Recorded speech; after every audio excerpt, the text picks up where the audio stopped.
today and tomorrow, and some of them are here in the studio, some of them are via link at Zoom, and then we have all you participants. And we want you to join. You can raise questions and you can interact.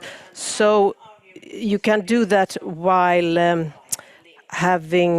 you can request to take the floor, and you can also chat and ask questions to the persons that are doing the presentations. You can also interact via Stockholm Media Freedom. That's a hashtag Stockholm Media Freedom. And of course, we encourage all participants to actively engage in the discussion. During the conference, there is a simultaneous interpretation into Russian and English. And to access, you have to download the Zoom desktop client at zoom.us. Under resources, you will find it. In case of any technical problems, I think we had one right now, you use the chat function and send a message there, and then we hope that the technical host can solve the problem, as they did right now. So now, let's meet the organizers and the hosts of the conference, the 2021 Swedish OSCE chairpersonship and the OSCE representative on freedom of media. And we start first to say welcome to Ann Linde, OSCE chairperson in office and Minister of Foreign Affairs in Sweden. It's a pleasure for me to open this conference on media freedom in the OSCE region and to warmly welcome you all. Excellencies, ambassadors, national experts, journalists, media actors, representatives of civil society and academia, ladies and gentlemen. I had hoped that by now I would be able to welcome you here in Stockholm. I had hoped that we would be able to meet each other in person and discuss the important issues. Unfortunately, this is not yet possible, but I hope that in the near future we will be able to meet each other physically again. Dear participants, being a journalist can be a dangerous profession. Reporting facts as an independent journalist or media actor is, in many countries, considered a threat or even a crime. As foreign minister, there have been a number of occasions on which I have had to intervene when Swedish journalists have been detained or jailed abroad, merely for doing their job. Ensuring the safety of journalists must be a political priority for us all. During this conference today and tomorrow, we will address some of the most pressing matters facing democratic societies: the challenges of freedom of expression, access to information, and free and independent media. This conference is a welcome opportunity to join forces in addressing these challenges and to identify how we can better follow through the commitments that all OSCE participating states have made in the areas of independent media and freedom of expression. Ladies and gentlemen, the pandemic is transforming our societies. The world is experiencing increased political and social divisions. The crisis resulting from the pandemic is aggravated in many countries by undue restrictions on the right to freedom of expression and media freedom.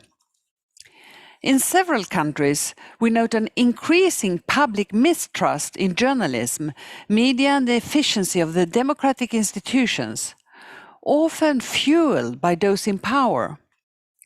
The recently published 2021 World Press Freedom Index, compiled by Reporters Without Borders, paints a dark picture for media freedom. It shows that journalism, and I quote, "the main vaccine against disinformation," end quote, is being completely or partially blocked in 73% of the 180 countries ranked by the organization. This trend is very visible in the OSCE region. For example, Europe registered a sizable deterioration in its abuses indicator, with acts of violence against journalists more than doubling in the European Union and the Balkans. Eastern Europe and Central Asia held on to its second to last place in the ranking of regions. The index data reflects a dramatic decrease in people's access to information and an increase in obstacle to news coverage. The pandemic has been useful to justify blocking journalists' access to information sources and reporting in the field. This makes it essential to address media freedom in the larger context of human rights and comprehensive security, which are the areas of immediate and legitimate concerns to all OSCE participating states. Full respect for human rights, including freedom of expression, democracy, and the rule of law, are integral elements of security.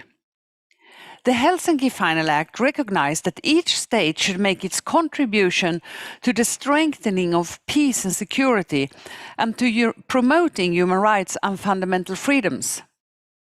The Charter of Paris, the Istanbul Charter for European Security, and the Astana Commemorative Declaration place further and deep emphasis on these commitments as a first responsibility of governments.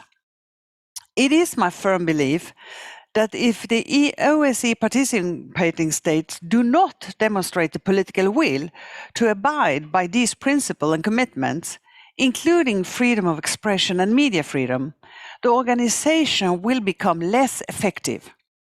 This would negatively impact the OSCE region, including how we manage recovery from the pandemic. As chairperson in office, I have made human rights, democracy and the rule of law and gender equality key priorities. This includes a focus on the right to freedom of expression and media freedom, commitments which are unfortunately increasingly being called into question. I opened this conference today together with the OSCE representative of freedom of the media, Teresa Ribeiro. The representative's mandate is unique and exceptional, and the value of this institution cannot be overestimated. The autonomy of the institution is key to observing media development. It is vital as an early warning function and central in helping participating states abide by their commitments on freedom of expression and free media.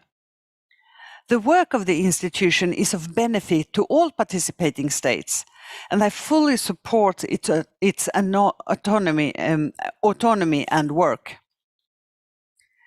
Ladies and gentlemen, during my trips as CIO, I always meet with representatives of civil society.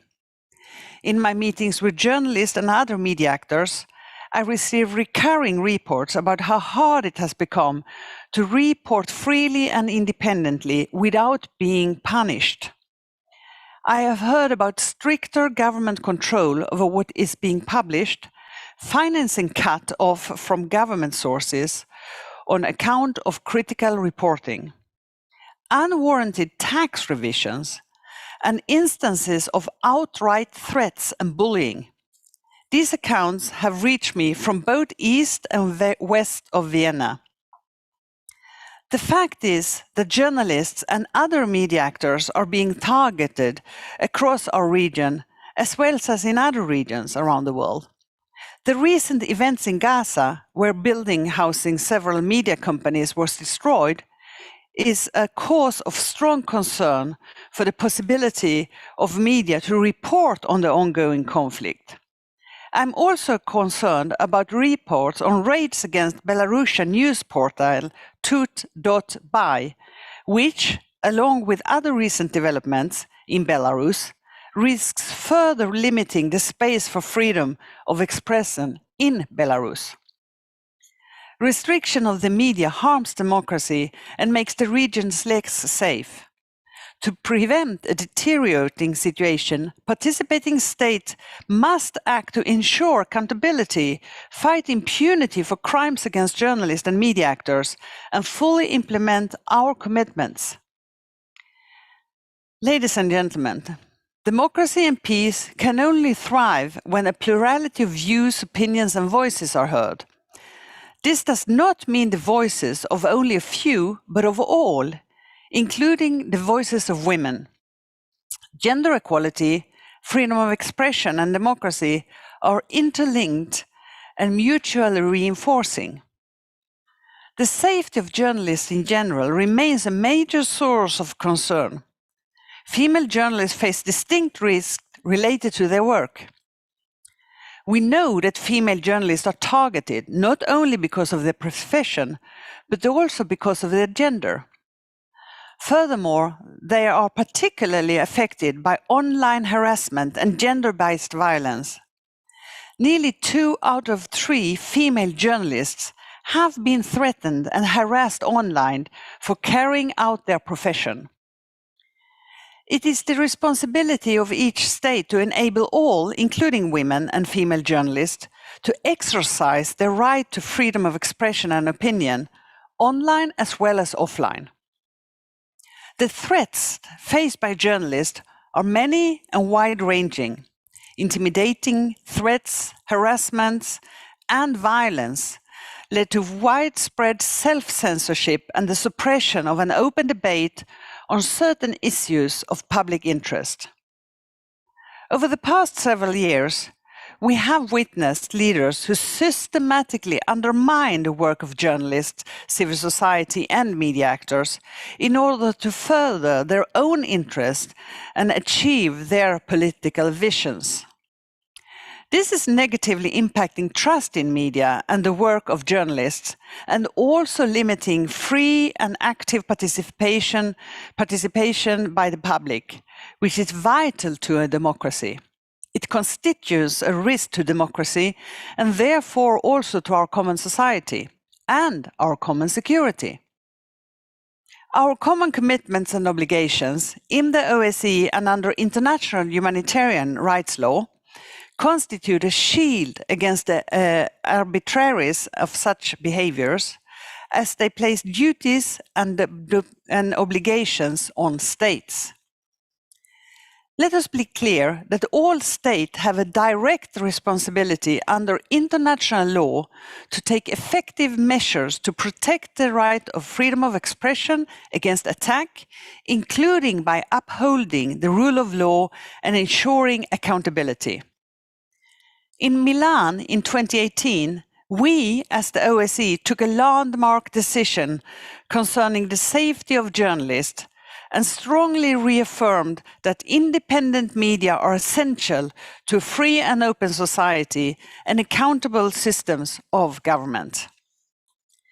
It is through decisions like this and through implementation of our common commitments, including enabling a pluralistic and independent media landscape, that OSCE countries can increase public trust in independent media and the legitimacy, transparency and efficiency of democratic institutions.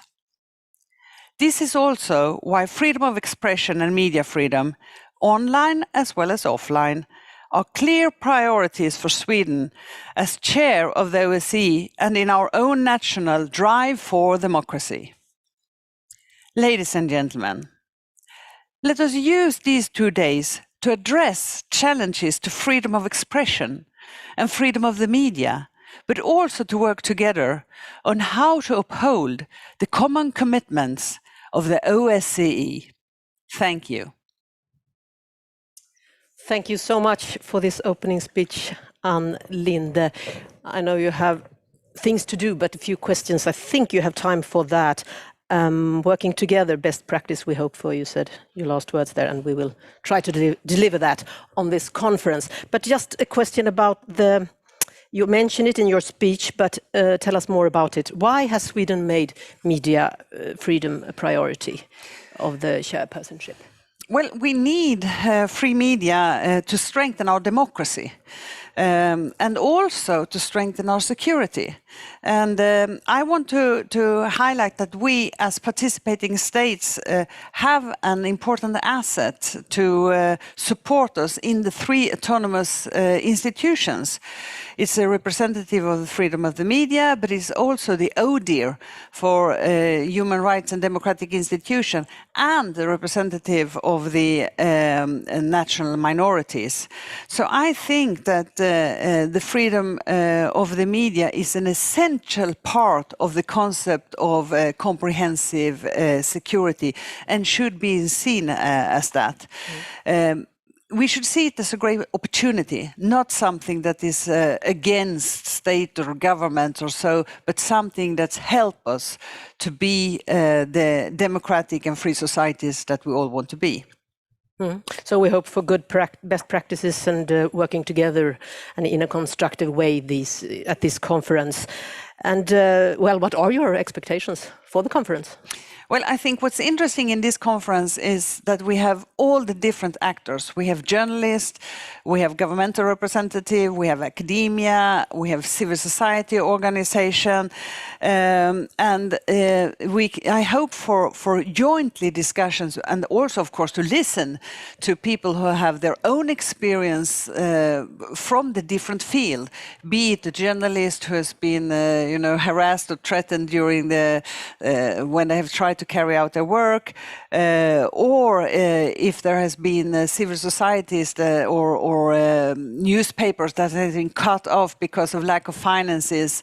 And as I said in my introductory speech, I have met so many journalists and media representatives, both on the west and the east of Vienna, as we used to say, that are now living under very, very difficult circumstances. And I want to put a spotlight on this, and I want to raise the notion on how important free journalism is for society. Thank you so much. We'll try to do that during the conference, of course. Thank you, Ann-Linde, so much. Thank you. And now let's meet the other representative and the other organizer and host of this conference.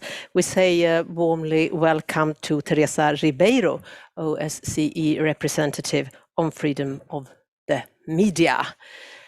Welcome. Are you with us?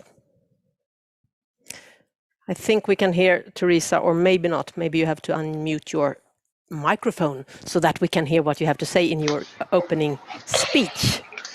Yes, there we are. I'm very, very sorry. I was struggling here with the microphone, but now I think I'm on. Yes. Madam Chairperson, Excellencies, esteemed representatives, ladies and gentlemen, I'm particularly glad that we are holding this conference today, despite the continued uncertainty caused by the COVID-19 pandemic. And I would like to thank the Swedish government, in particular, for hosting us and for their invaluable efforts in making this event possible. I would also like to use this opportunity to support the Swedish chairperson in office's priorities and continued commitment to the advancement of media freedom in our common OSCE region.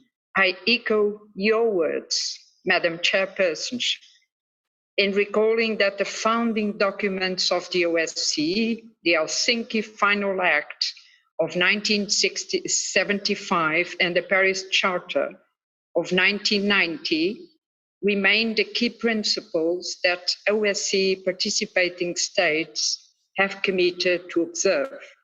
Multilateralism, dialogue, and cooperation are more important than ever in this day and age. Just last week, I presented my first periodic report to the OSCE Permanent Council, in which I highlighted the virtues of diplomacy, including a sustained, focused, and tailored engagement with the participating states that allows better mutual understanding, bridging differences, and incremental concrete progress. By working together, we can ensure that the OSCE, with its comprehensive approach to security, remains a fundamental platform for dialogue among its participating states, and that the progress and respect for human rights is ensured. Turning to the topic of this conference, we are gathered here today to discuss an important matter related to media freedom, trust, and the implementation of OSCE commitments. Why is trust in the media important, you may ask? And why is it important to implement the OSCE political commitments on media freedom? Allow me to elaborate. Journalists and journalism rely on public trust in their work. On their part, audiences trust in news media, both traditional and online, rests on the search for accurate and fact-based information, in abiding by the professional principles of search for truth, fairness in reporting, and the separation of facts and opinions.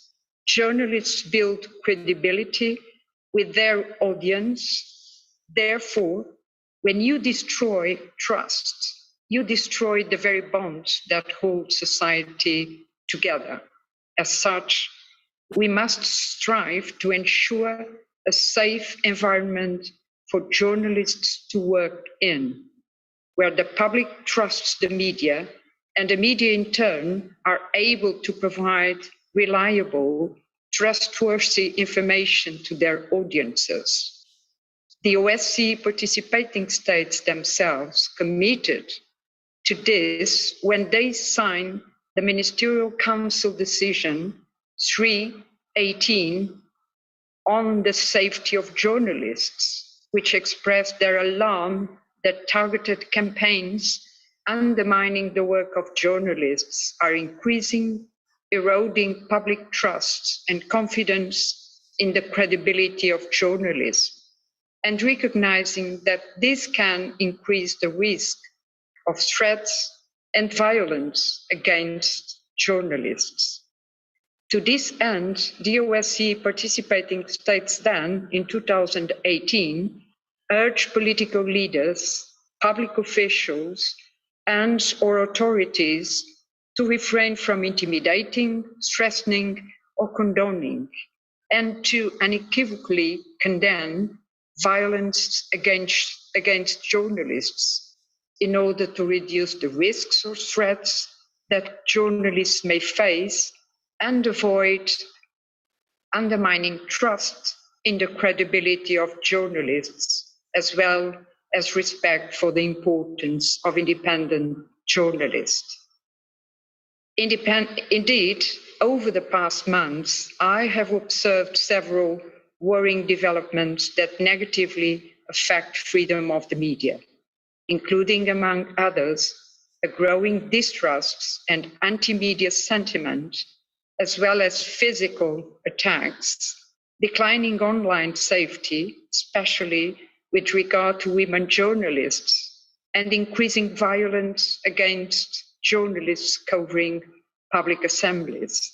I'm particularly alarmed by the fact that in addition to restrictions and obstruction coming from public authorities, we now need to add harassment and attacks coming from ordinary citizens who are participating or are just watching such public events and assemblies. That is why today we will discuss steps to facilitate a safe media environment and safety of journalists through national strategies, experiences, and action plans. Later, we will also look at transparency of public authorities as a factor in citizens' access to information. Transparency contributes to making our governments more open, accountable, and trustworthy. Without these key tenets, members of the media cannot really seek and disseminate reliable information on issues of importance to the public. And without this, Governments cannot be held accountable for their actions, nor be open to public scrutiny. State actors, therefore, have a responsibility to build trust among the public and the media by disseminating reliable, transparent information in accordance with their domestic and international legal obligations. We saw this especially with the onset of the COVID-19 pandemic, where lack of information and transparency and consequently lack of trust in state institutions undermine countries' responses to the pandemic and ultimately the public's confidence in their governments to effectively handle the health crisis. Unfortunately, there are a number of examples where the media are used as tools to advance certain political or economic interests, conspiracy theories, or are put under political or financial pressure at the detriment of quality journalism and the citizens' right to be informed. In this context, state aid and state subsidies can be extremely sensitive. Examples in some countries prove that transparent and uniform rules and procedures adequately supporting independent and quality media are pertinent in order to avoid politically controlled advertising and subsidies that create unfair market competition and lead to the disappearance of different voices. This is also detrimental to public trust in the media. Related to this, the issue of disinformation presents an additional impediment to public trust in the media. Just last week, my office organized the first in a series of roundtables, bringing together international experts to discuss international law and policy on disinformation in the context of media freedom. We discussed in particular that disinformation, if left unchecked, makes harm by undermining public trust in the media. It thrives in regimes where independent political and investigative journalism is constrained. And we will hold future such workshops to examine the issue of disinformation in more depth. The role of the media as a public watchdog is also critical during electoral periods. From informing voters on exercising their democratic rights, to providing a platform for public debate and for political parties and candidates to communicate their message, and crucially, to holding those same candidates to account. That is why last year, my predecessor, together with the mandate holders of the United Nations and the Organization of American States, co-published a joint declaration on freedom of expression and elections in the digital age, which reiterated the need to ensure a free, independent, and diverse media that is able to provide candidates and voters with access to comprehensive, accurate, and reliable information. It further urged state actors not to use their position or power to undertake measures that unduly influence media reporting, as this in turn undermines media independence and journalist trust in the eyes of the public. We will look at this issue in more detail tomorrow when we discuss the role of the media in the democratic process and elections. We will be joined by renowned experts on the topic, including a former director of the OSCE Office for Democratic Institutions and Human Rights, an institution I'm closely working with.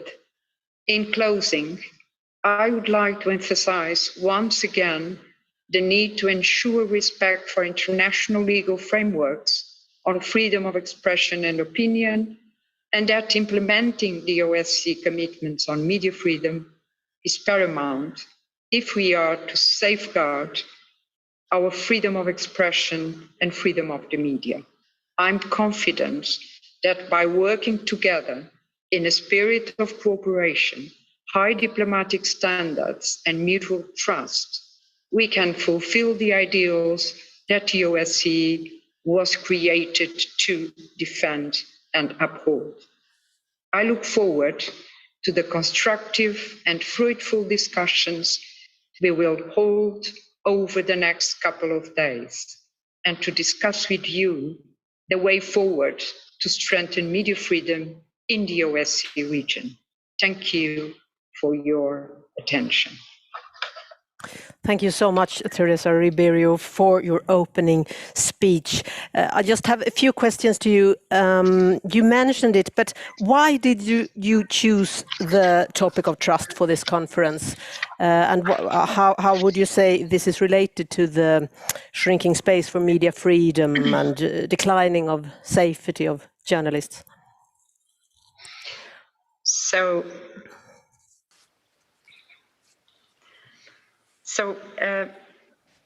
trust means this link between the citizens themselves, between the citizens and the governments, but also the citizens and the media.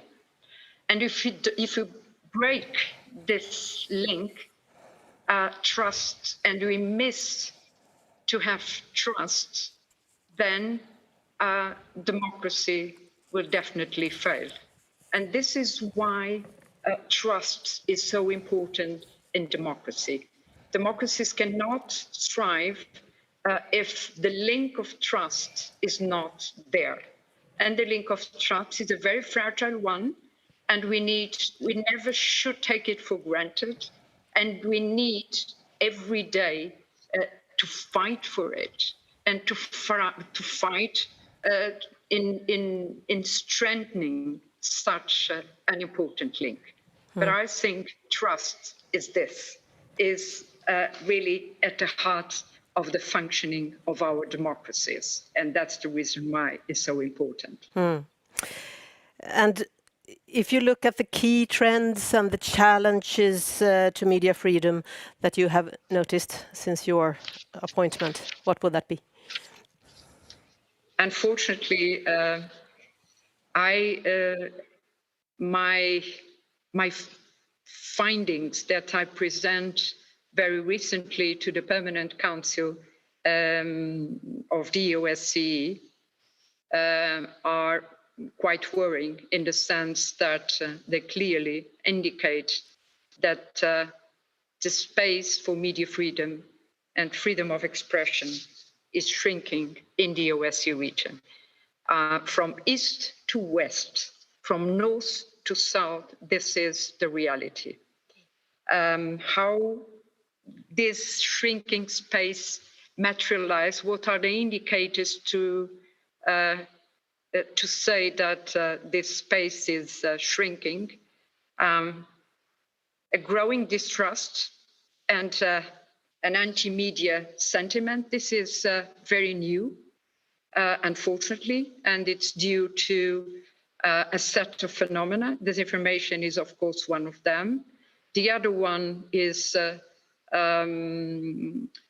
very linked to some politicians, and it's very much sparked by some politicians that like to cover their anti-democratic deeds and approaches through discarding the media. This is, of course, very, very disturbing. And another very important finding, but it's very much related also with this distrust, is that we see an increasing danger for journalists when reporting on public gatherings. It's not only by the authorities, even if in many cases is also by the authorities, but these attacks in other cases are also are coming from the public in general, from the bystanders that are in those public gatherings. And I think this is quite new and is very, very concerning. It means that the public in general is really breaking this link of trust between the media and the citizens. It means that they don't see the media as important allies for their citizenship, for their living in democratic societies, but on the contrary, they see the media as enemies, as a source of distrust, a source of falsehood, and this is really very concerning.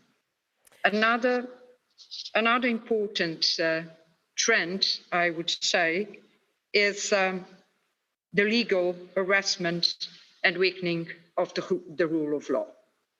The systems of checks and balances in democratic societies are very important, and unfortunately, in many participating states, in many OSCE participating states, this system of checks and balances, unfortunately, is becoming weaker and weaker.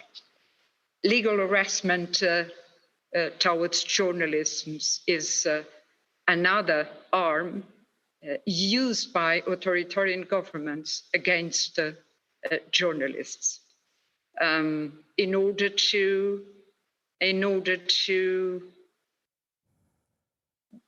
deterrent them to perform their work and to do their work in the right way. And this is also very concerning. Harassment online is very much linked to the pervasiveness of social media in our today's lives. And COVID-19 acted as an amplifier of this trend, of course. And the women are especially targeted by this online harassment, not only because they are online, but also because they are women. Other important challenges are those more generally linked to the online sphere.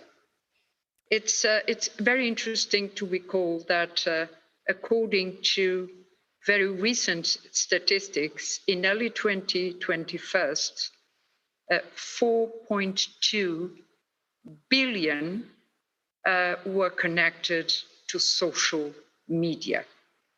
And this figure is enormous. It means that we live in this world, in the online world, and it became our context and our reality.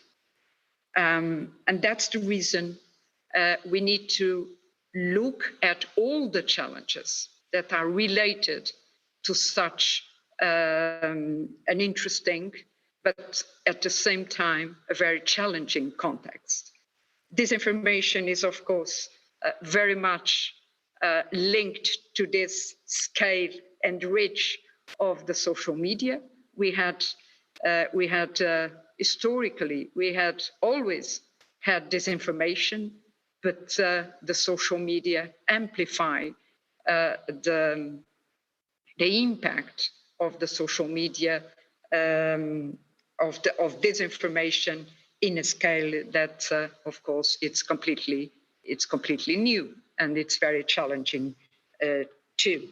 So that's the reason why we need to look at disinformation, and we need to look what are the challenges, but also the enormous advantages of the social media, because there are a lot of advantages, and I don't like to see anyone demonizing social media. There are important and interesting advantages linked to the social media. Another interesting challenge also linked with this online world is the governance of the platforms. And I think the debate around the governance of the platforms will be a major topic in the very near future. And this is what I see as the more important challenges and issues and findings that I have witnessed in my 4 months in this as representative. Thank you, Teresa. And as you said in your opening speech, you hope for constructive, fruitful discussions, and you'll be back in the end, in the closing session tomorrow afternoon. So let's see then if that is your judgment. Thank you so much for now. Now it's time for the keynote speaker. He has written 10 books of contemporary history and political writing. And now he's here to give a speech with the title, Are We Losing the Media We Need for Democracy? We say warmly welcome to Professor of European Studies at University of Oxford, Timothy Garton Ash. Welcome. Hello. Hello. You are not only professor in Oxford, you are also Isaiah Berlin Professional Fellow at St. Anthony's College, Oxford, and a Senior Fellow at the Hoover Institution, Stanford University, among other titles. Timothy, please, the scene is yours. Thank you very much. It's very nice to be with you virtually in Stockholm. And let me start by saying just how much I admire the work of the OSCE and its successive representatives on this subject. It really has done fantastic work over the years. I actually rather wish that the EU would do a bit more in this area. But the OSCE has done, including the present representative, has done a great job. Are we losing the media we need for democracy? So what are the media we need for democracy? The ideal type is very simple. Go back 2,500 years to ancient Athens. The citizens of Athens walk for half the day to gather at a place called the Pnyx, which you can still visit just below the Acropolis. Anyone can speak, get up on the speaker's platform and speak. They hear all the relevant facts, all the relevant arguments, all the relevant opinions, and then they decide what the policy should be. And thus it was that the citizens of ancient Athens decided to fight the invading Persians at sea in the Battle of Salamis rather than on land, and saved the world's first democracy. That is the ideal type of the public sphere we need for democracy. Now, of course, in that circumstance, it helped if you had a very strong voice, because there was no amplification.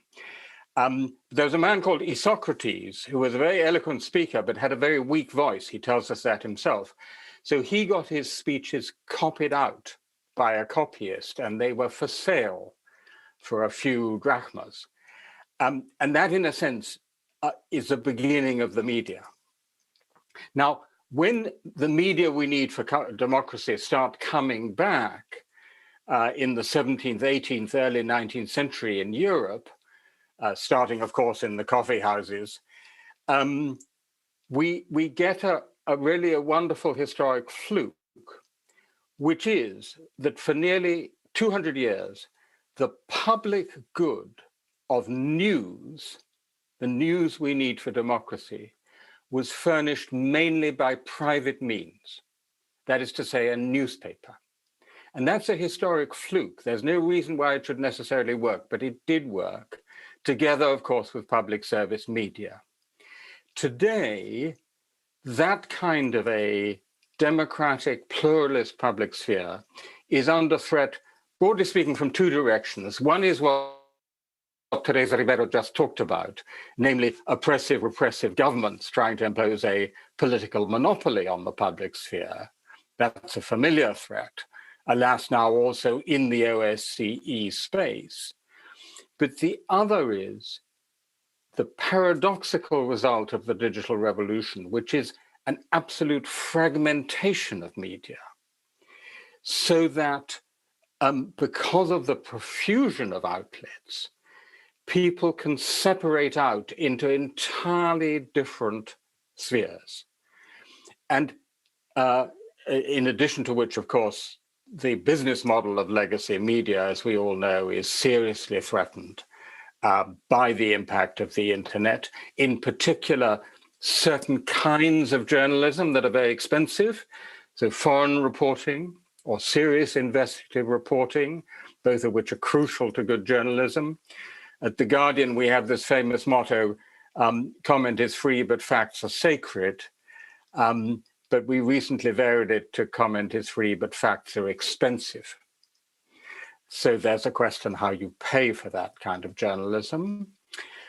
Plus the fact that you have these giant digital platforms which have a quasi-monopoly position, but don't necessarily bring people together in the same place.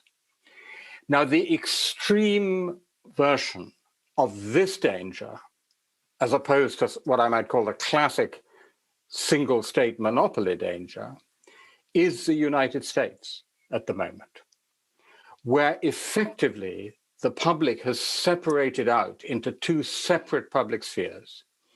If you watch MSNBC, listen to NPR and read the New York Times and go to liberal sites on Facebook, you get one reality, one set of facts. If you watch Fox News, listen to talk radio, and go to the other sites on Facebook, you get a completely different reality. In other words, the citizens are now in two completely different places. They never meet. And that itself is profoundly erosive of democracy. So that's a double challenge we state. The monopolized public sphere or the fragmented, bifurcated public sphere. What do we do about it? Just a few thoughts to kick off this conference. First of all, on the global issue that Teresa Ribeiro just mentioned, we have what I call in my book on free speech, the private superpowers: Facebook, Twitter, Google, Apple, Amazon. And here the problem we have is that the trendsetters are almost entirely in the United States, and the rule setters are almost entirely in Europe. The US does innovation, we Europeans do regulation. And so we talk a lot about the governance of this space, which is dominated by American private monopolies or near private monopolies. In my view, that's an unhealthy division of labor. I would like to see a bit more innovation in Europe and a bit more regulation in the US. And by the way, with the Biden administration, we may actually get some of it. But certainly the transatlantic conversation, obviously also with Canada, which is very important in this respect, so in the entire OSCE space, about not just the regulation, but the norms on these giant digital platforms is crucial. Obviously, we have to look at content moderation. I spent a lot of time looking at this in my work on free speech. I just want to say that I think the Facebook Oversight Board model is getting too bad a press in Europe. And I'll tell you why. We have a Scylla and a Charybdis. Scylla is, to put it very sharply, Mark Zuckerberg decides what can be said on Facebook. Charybdis is Vladimir Putin or Xi Jinping or Recep Tayyip Erdogan decide what can be said on Facebook, right?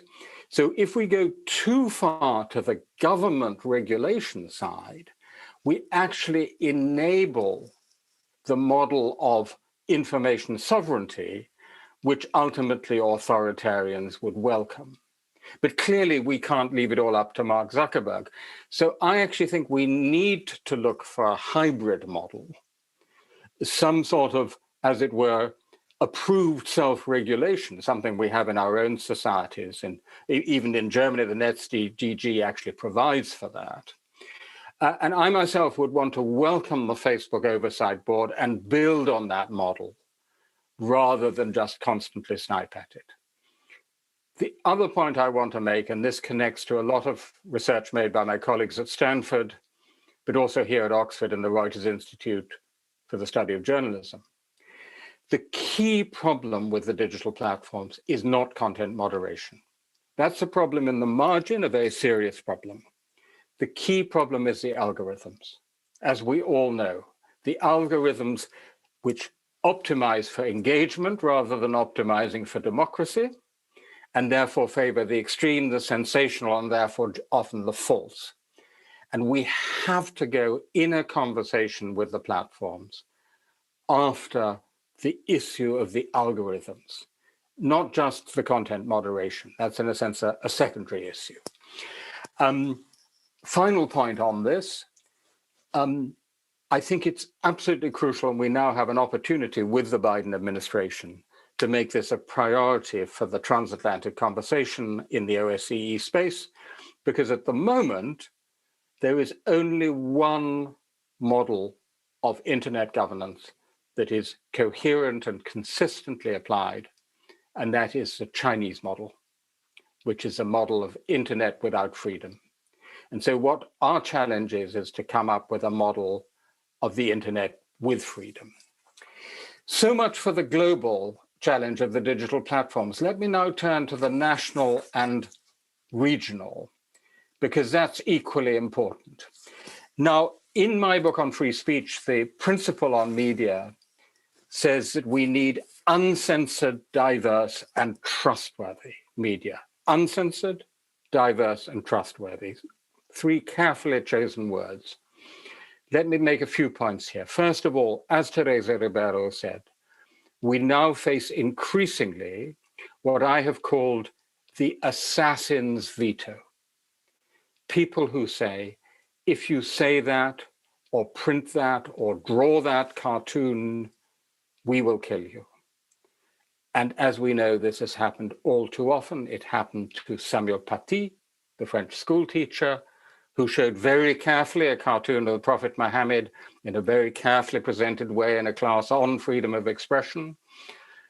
We think of Alexei Navalny, who after all is an investigative journalist as well as a politician, Anna Politkovskaya, Daphne Caruana Galizia in Malta, Jan Kuciak. I mean, the list is very long of people who have paid with their lives for trying to exercise what might broadly be called media freedom. We have to be absolutely resolute in standing up to the assassin's veto. As for governments, the one point I want to make here is that whereas in the 20th century, and actually for much of the modern period, the big threat to free speech was seen to be censorship. Now control comes as often through ownership as through censorship. So that, for example, in a country like Hungary, there's no censorship. On the face of it, there's wonderful media pluralism, but control is exercised very effectively through ownership. So we need to look at ownership as well as censorship. As for what we need in terms of the media business model so that we have the media we need for democracy, I would suggest to you that we need a table with 4 legs. The 4 legs are public service broadcasting, foundation funding, commercial media, and crowd-based and individual media. First of all, if you have a decent public service broadcaster, triple the budget, hang on to it for dear life, and ring fence its independence. If we ask why the United States has a hyper-polarized public sphere, and Britain, despite having gone through the immensely bruising Brexit debate, does not have a hyper-polarized public sphere, the answer can be given in 3 letters, BBC. That we have a great public service broadcaster where people come together as on the Pnyx in ancient Athens. So public service broadcasting, crucially important. My own view is that foundations and philanthropists are going to have to play a very significant, larger role than today, particularly in the areas I mentioned, like foreign reporting and investigative reporting, where it's quite difficult to see the commercial business model in the current digital environment. Thirdly, of course, classic commercial media, very, very important indeed. Of course, they must continue, and fortunately, they are beginning to find a business model. And fourthly, one of the most encouraging developments, community-based, crowd-funded, even individual initiatives. Multiplicity, 1,000 flowers bloom of small-scale journalism in various niches. One small example, in Poland, there's a wonderful crowd-funded website called Oko Press. Oko means window, which is a superb source of reliable, high-quality journalism. But there are many more. Also, individual journalists who are able to speak to an audience through Substack. So those are the 4 legs of the table. 2 last points, and then I will conclude. In all of this, we shouldn't forget the role of the journalist, the person, the human being, the journalist, and particularly the ethos of journalists. You know, journalism is a funny profession, because unlike most professions like teachers or engineers or judges, it covers an incredibly wide range, from utterly unscrupulous people like the paparazzi who were responsible for the death of Princess Diana, or journalists of certain conservative British papers who shall be nameless, who simply make up stories from Brussels, from an absolute extreme of irresponsibility to the absolute heroism and dedication to the truth of the journalists I just mentioned, who paid with their lives for their commitment to doing journalism, to seeking the truth and speaking truth to power. The journalists for whom, as for me, George Orwell is the patron saint.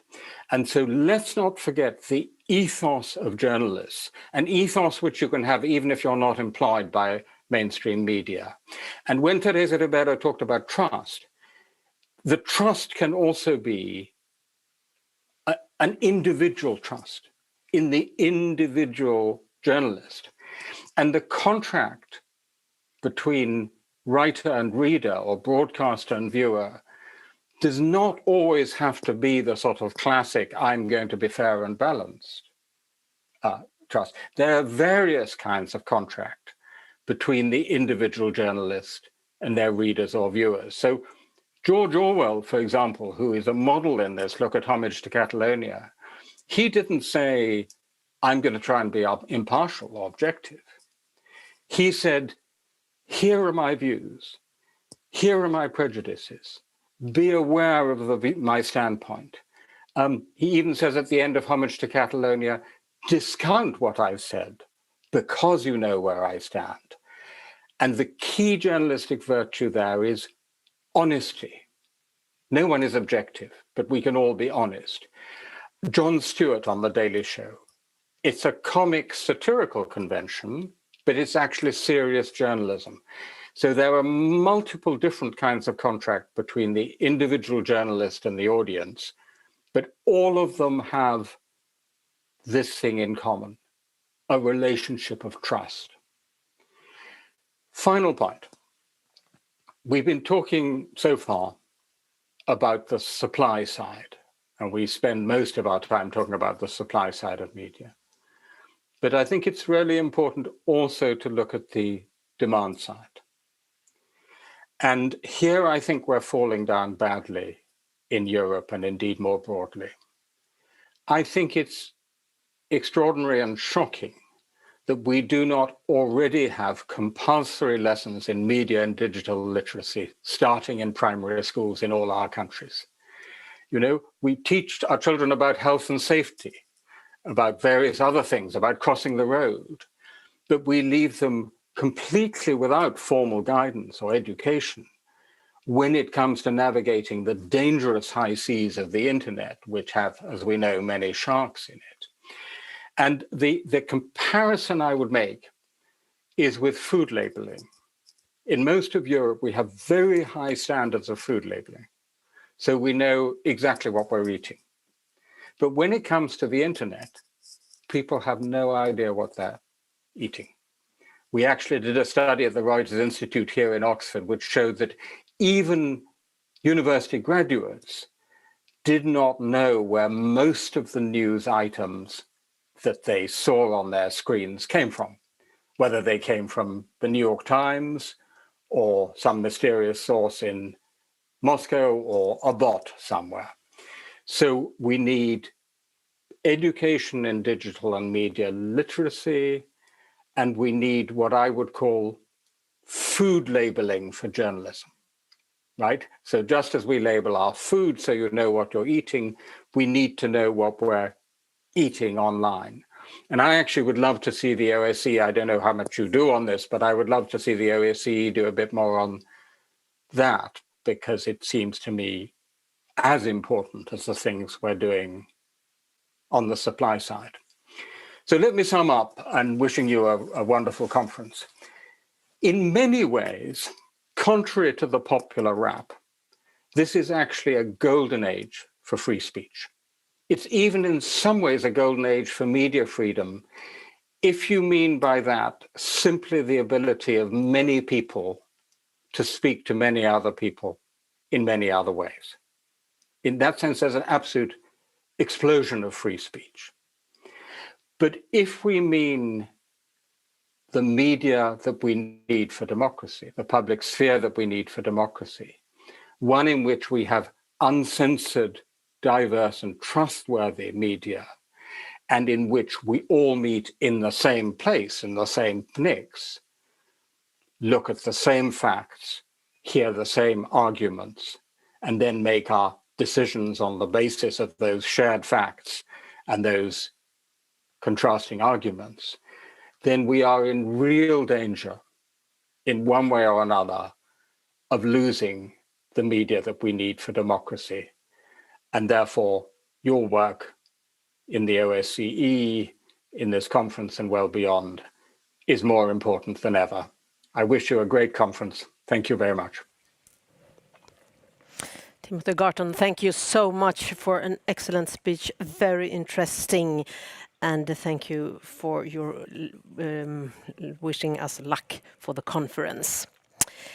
Now it's time for a little break, and after the break there will be the question about facilitating a safe media environment. How can that be done? There will be 5 interesting speakers talking about that from different point of views. And the pause will be until 20 minutes past 3. So see you again at 15:20. Thank you.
Welcome back to the Stockholm Conference on Media Freedom on the OSCE region. Ensuring a safe media environment to make it possible for journalists to do their job. How can that be done? That is what we are going to talk about, to discuss the next 2 hours. And we have 5 prominent speakers who will give their view upon this, their experiences from action plans, from strategies, and from other measurements. And each speaker will make a short speech, and then there will be a discussion on the subject. And in the end, there will be opportunity for you participants to raise questions, to say something you want to say, in any way contribute to the discussion. And you can do that by request to take the floor. Then you send in the private chat a message in the chat to 001 request to take the floor. And we want you to make your question or whatever it is short. The time limit is 3 minutes, and there should be in a respectful way, in a constructive manner. That's important. And you can also pose a question to panelists or make comments by using the public chat. So we come to that, but first there will be speeches, and then there'll be a discussion, and then it's time for you participants to join. I tell you when it's time for that. We'll start with a person that really knows what it all is about, being an author, photographer, and journalist for 35 years around the world, not least in conflict zones. He's one of the best photographers in Sweden, and he has won a lot of awards worldwide as well. I'm glad to welcome Paul Hansen. Thank you so much. You're a photojournalist, Yes. And you're working for the daily newspaper in Sweden, Dagens Nyheter. Dagens Nyheter, yes. Yes, daily news. Yes, I have so many questions for you already, but you will make the speech first, then questions. And threats, harassments, that's reality at work for you. Unfortunately, yes. Almost every day. Go ahead. Well, I'm not going to hold a speech, but working as a photojournalist for 35 years, I will try to put my PowerPoint on. Yeah. No, I have to go back once.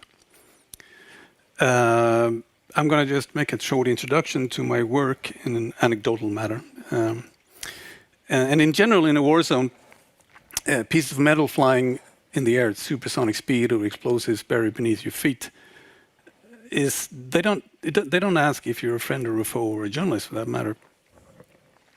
And these are my colleagues in Ramallah, 2000, when the second Intifada started on the West Bank in Gaza. And sometimes it's really, really easy to spot the journalist who has had security training and is aware of the dangers, and the local interpreter who does not have that training. This is a picture from Iraq in 2003. This is the X-ray photograph, the silhouette of death of a young man not breathing by himself anymore, surrounded by his family, waiting to say farewell. Like this man, he was hit in a firefight in Basra. And you can always protect yourself or take in consideration the bullet with your name on it, but on the bullet on which it says to whom it may concern, it's almost impossible to protect yourself from. As for me, outside Mosul, when an ISIS sniper hidden in a hamlet ignored the Peshmerga soldiers around me and took aim, it was in my mind, me, the journalist, and not the soldiers around me, that was his preferred target. I really shouldn't be here today. I should have been laid to rest next to my parents at the cemetery. Was it for not my helmet, who took the initial bullet, who was aiming for my head, I would have been dead.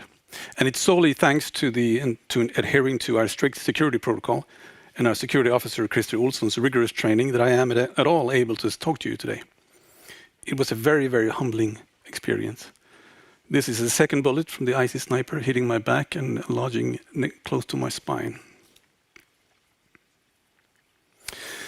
As a journalist, we should never forget why we are present, why we are there, why we are covering events, even in dangerous situations. We are the public's eyes and ears. We are witnesses. We are contemporary historians. This is especially important in these days when fake news and the internet is flooding the world with so much disinformation. During conflict, these are some images from Iraq, the second trip I made after I was shot. It's the dead soldier from the Golden Brigade in Mosul. And these are children begging for food outside a military base just outside of Mosul.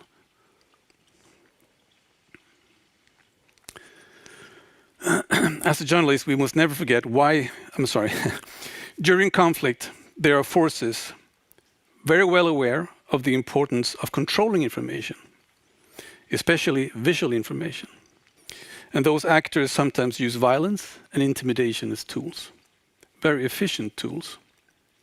This is a photo of a Russian separatist violently trying to stop me from taking photos and witnessing a scene where a man is severely beaten and dragged away outside Sevastopol in Crimea.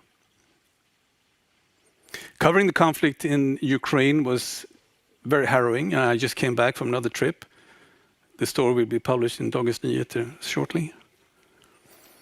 Because death was very much to whom it may concern. Because the efficiency or the inefficiency of weapons and the fighting in and around neighborhoods with people and the shooting of so-called grad rockets, like here in Mariupol, could kill anybody at any time. And this was a family of 7, and the sole survivor was the grandfather. They were going to the market outside Mariupol. Gaza is in the headlines again. It's such a sad story. I asked once a psychologist, I interviewed a psychologist, if there were post-traumatic stress in Gaza, especially with children. And he looked at me and he almost laughed and he said, there is no post-traumatic stress in Gaza because there is no post.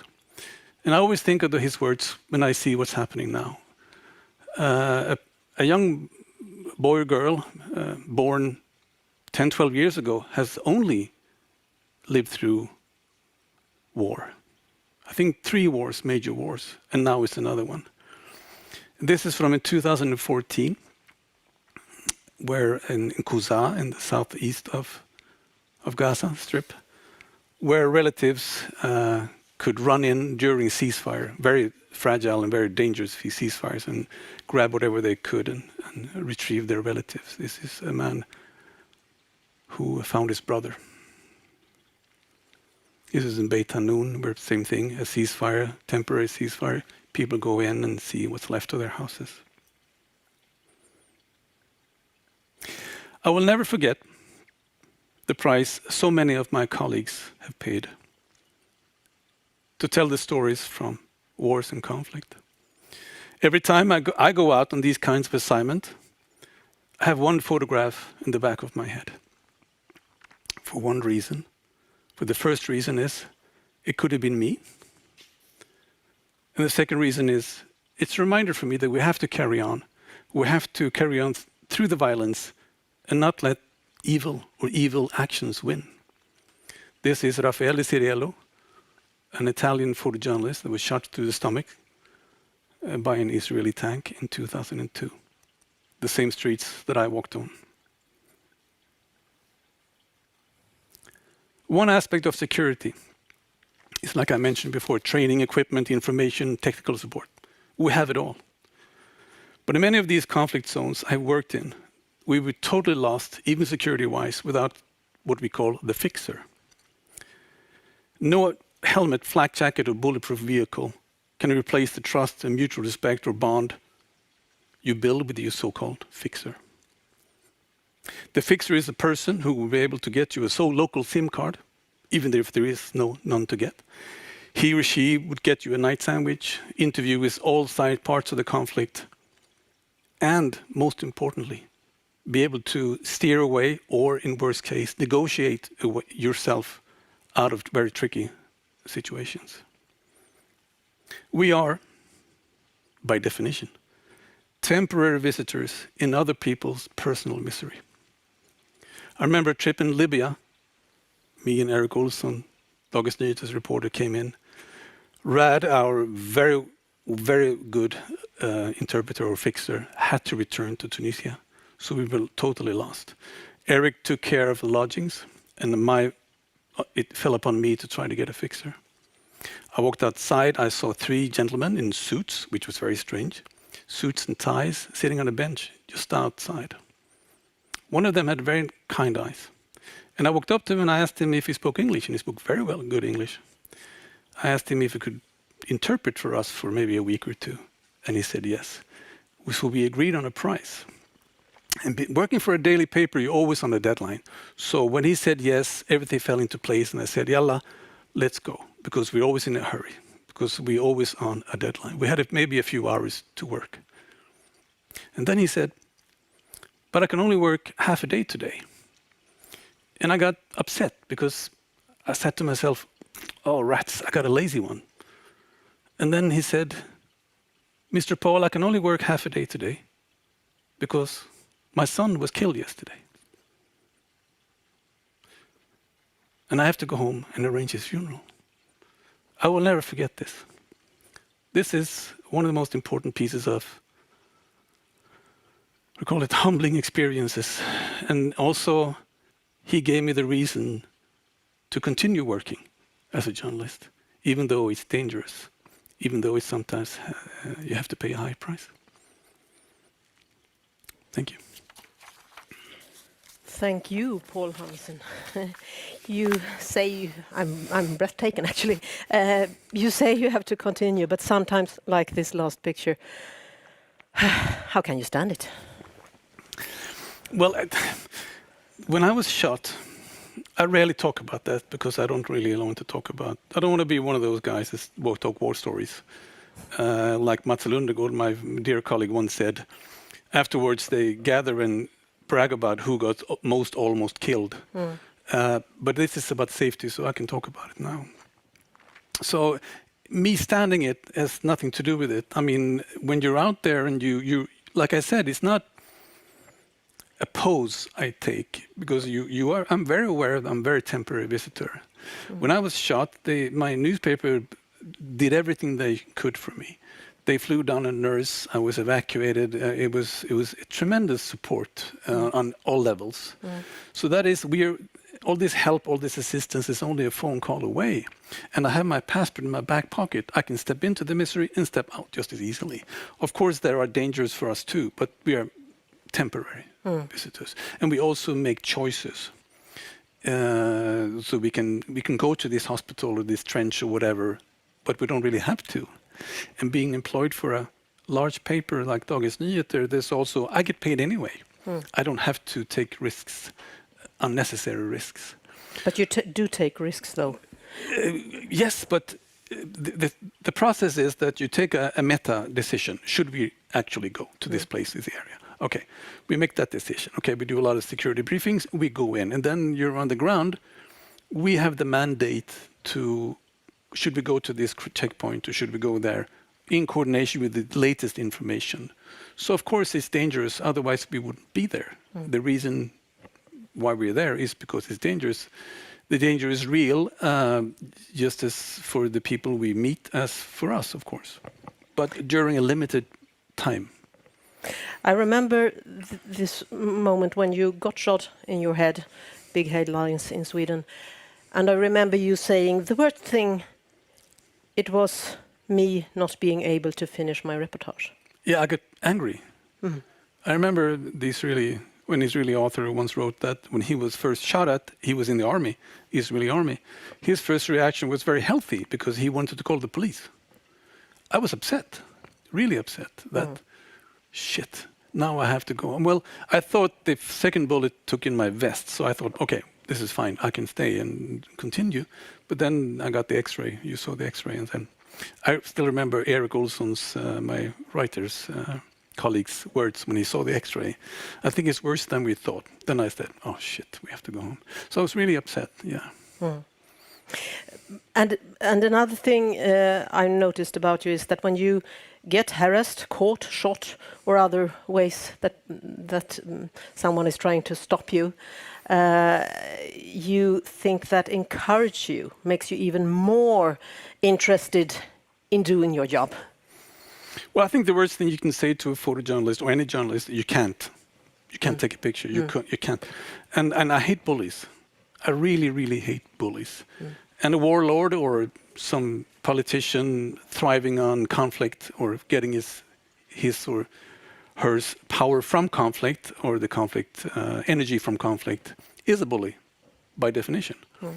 And it's a bully's tactics we see when they deny you access or when they harass you or so forth. I mean, those kinds of show of force, especially from governments or organized societies or militias, whatever you call them, are for me a sign of weakness. And that weakness has to be exposed. And you get strong. Sorry? And you get strong in a way. Yeah. It shows me if we're doing something right.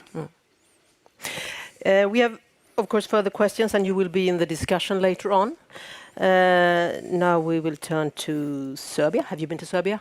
Yes. Yes, of course. We turn to Branko Stamenkovic, the Deputy Public Prosecutor of the Republic of Serbia, and also a member of the Permanent Working Group for Safety of Journalists. Welcome. Thank you so much for having me, and it's a pleasure and honor to be with you today in this esteemed panel. And Branko, we are eager to take part of your experiences and work with creating a safe media environment. So please go ahead. Thank you so much for this kind of the opportunity to present what we did in this part of the Europe, the southeastern part.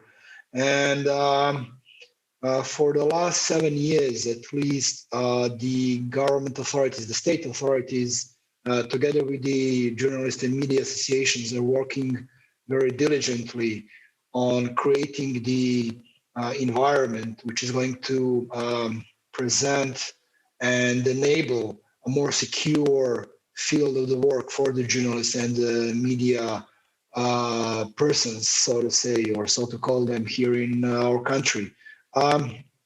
This process wasn't always easy. We had a certain historical heritage coming from the unfortunate Balkan conflicts in the 90s, during which on all sides the journalists suffered severe damage, even the loss of the lives.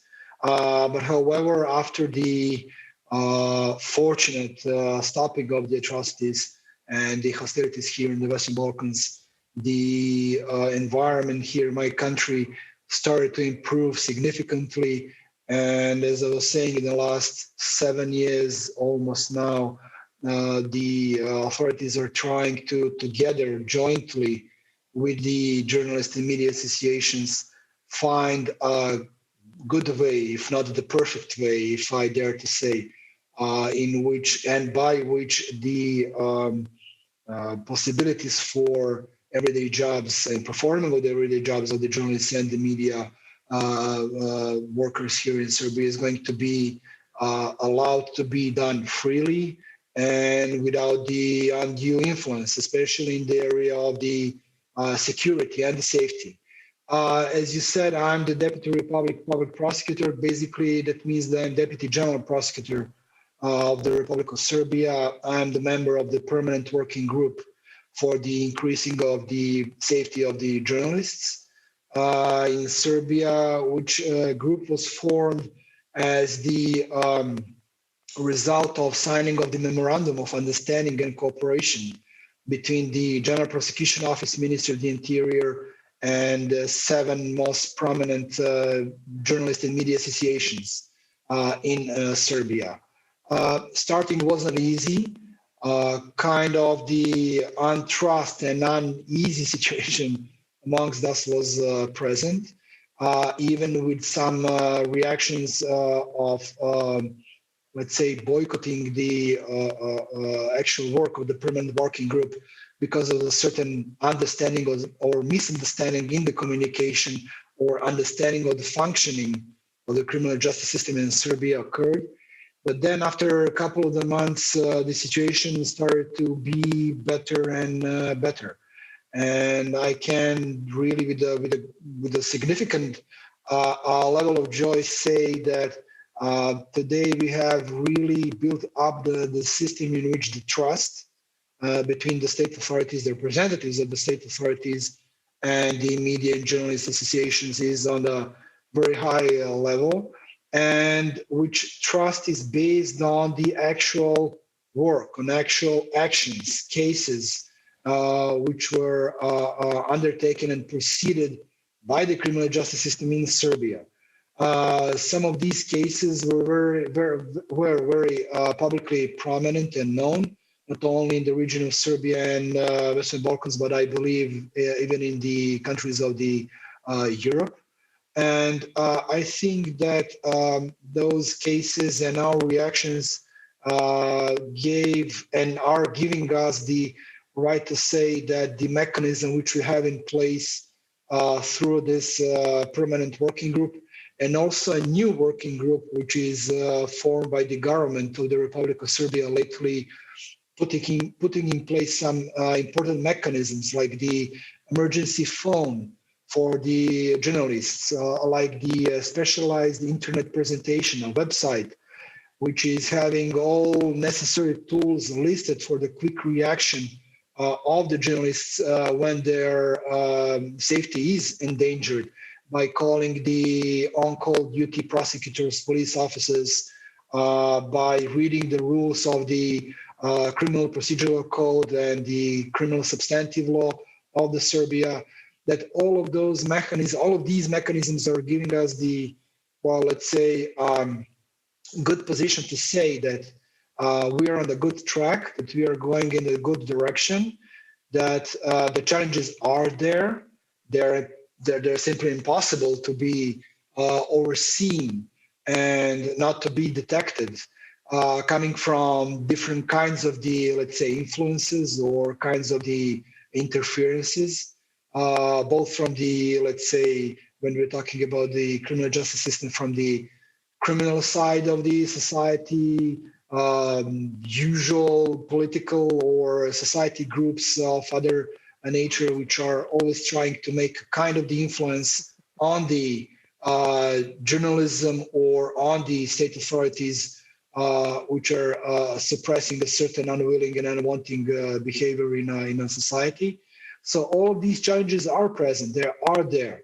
But I think that the important point, the important message is that the state and government authorities, that they are reacting and that they are providing the results for it. Some of those results and sometimes the actions are under the criticism, because sometimes it seems that not ever enough or good is going to be enough or good for certain people and on a certain level of the organization of the certain organizations, so to say. But however, we need to, and that's one of my huge takeouts from the last 6 or 7 years of the engagement in this area.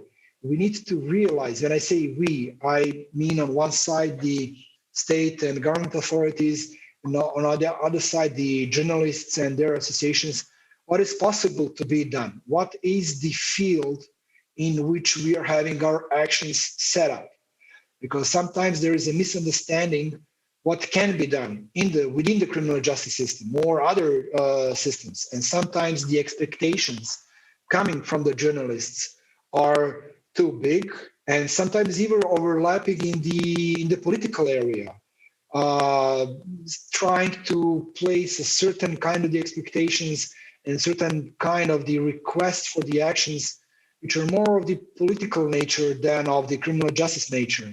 But however, putting all of that aside, the essence of the functioning of the systems, like the one which we're having in my country, are that the joint effort, the joint work of the journalists and media associations and their organizations and the state and government authorities, including, if possible, of course, in the countries when that is possible, the participation of the international partners like the OSCE in Serbia. And I have to commend the OSCE in Serbia for supporting these efforts. The Department for the Media Freedom within the OSCE mission in the Republic of Serbia.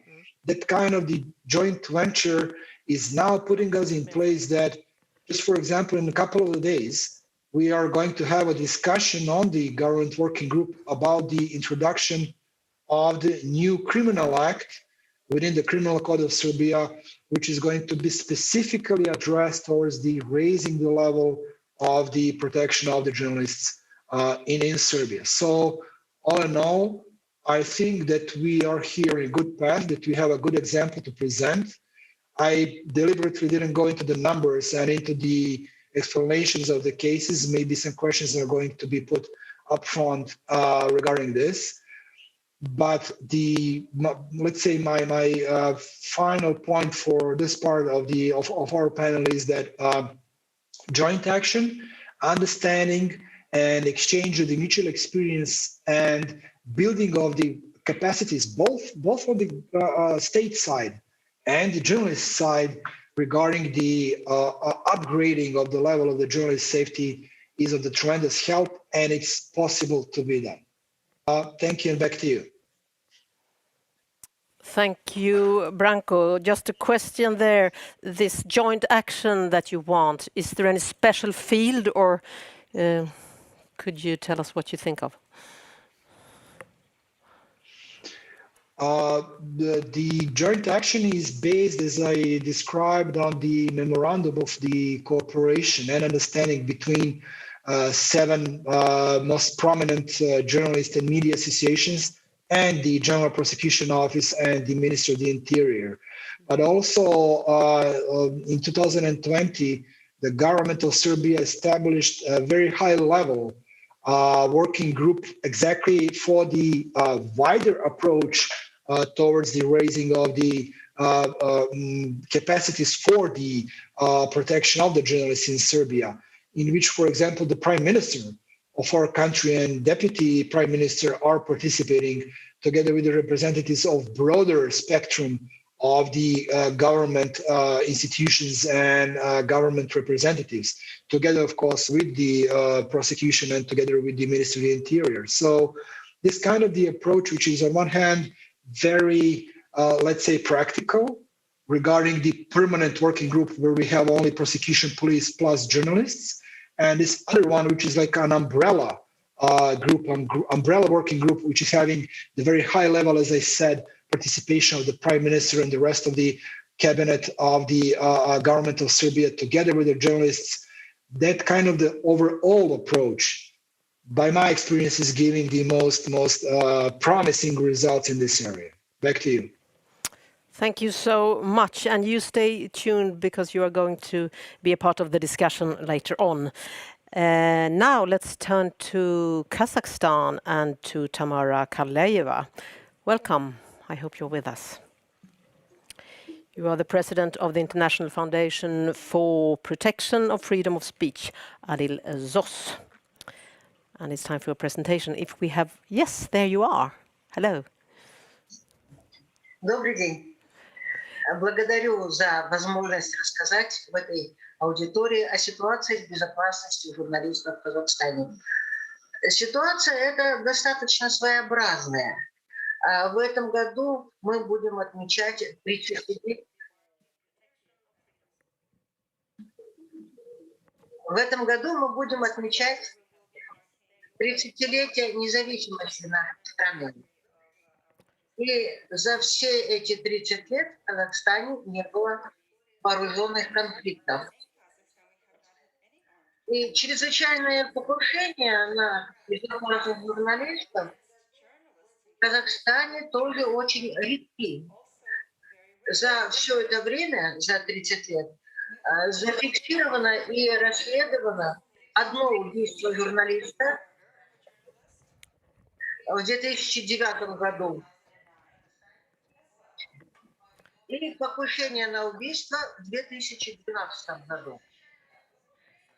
Går det att höja interpreten och sänka henne? Ja, jättebra. Кто-то с переводом проблемы какие-то. Зафиксировано и расследовано одно убийство журналиста. This is the interpreter speaking. I believe we can hear the speaker twice in Russian.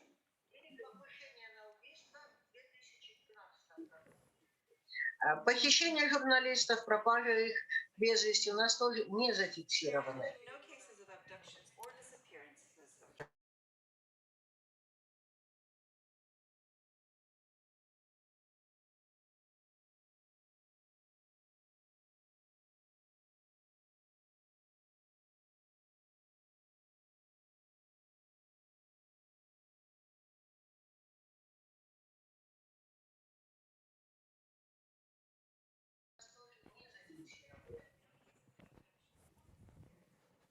Hennes mikrofon är mutad tror jag, säger interpreten. Ежегодно в стране фиксируется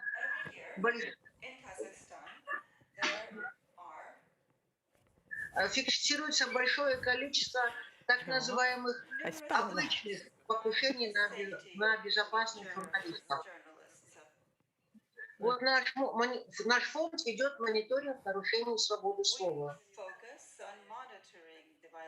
И в прошлом году мы зафиксировали 25 задержаний журналистов, 12 нападений, 27 арестов, осуждений к решению ограничения свободы, 59 обвинений в уголовном порядке, 53 в гражданском и 35 в административном.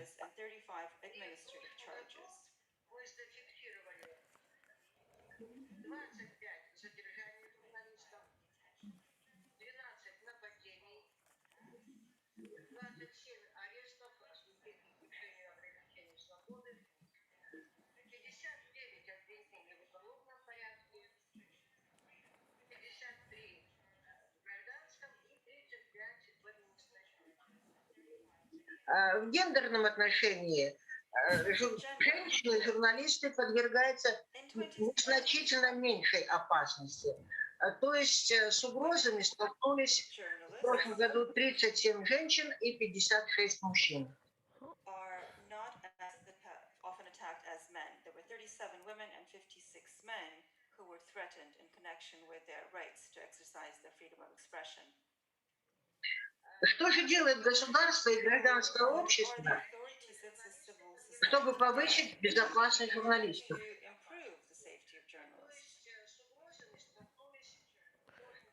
Корень проблемы, на наш взгляд, в том, что организации гражданского общества и государственные структуры понимают эту проблему по-разному. Национальная организация гражданского общества выполняет большую работу по повышению безопасности журналистов, по их защите и в решении проблем безнаказанности сотрудников СМИ. Они сотрудничают и с государственными органами, и с международными организациями правозащитными, с представительствами зарубежных стран.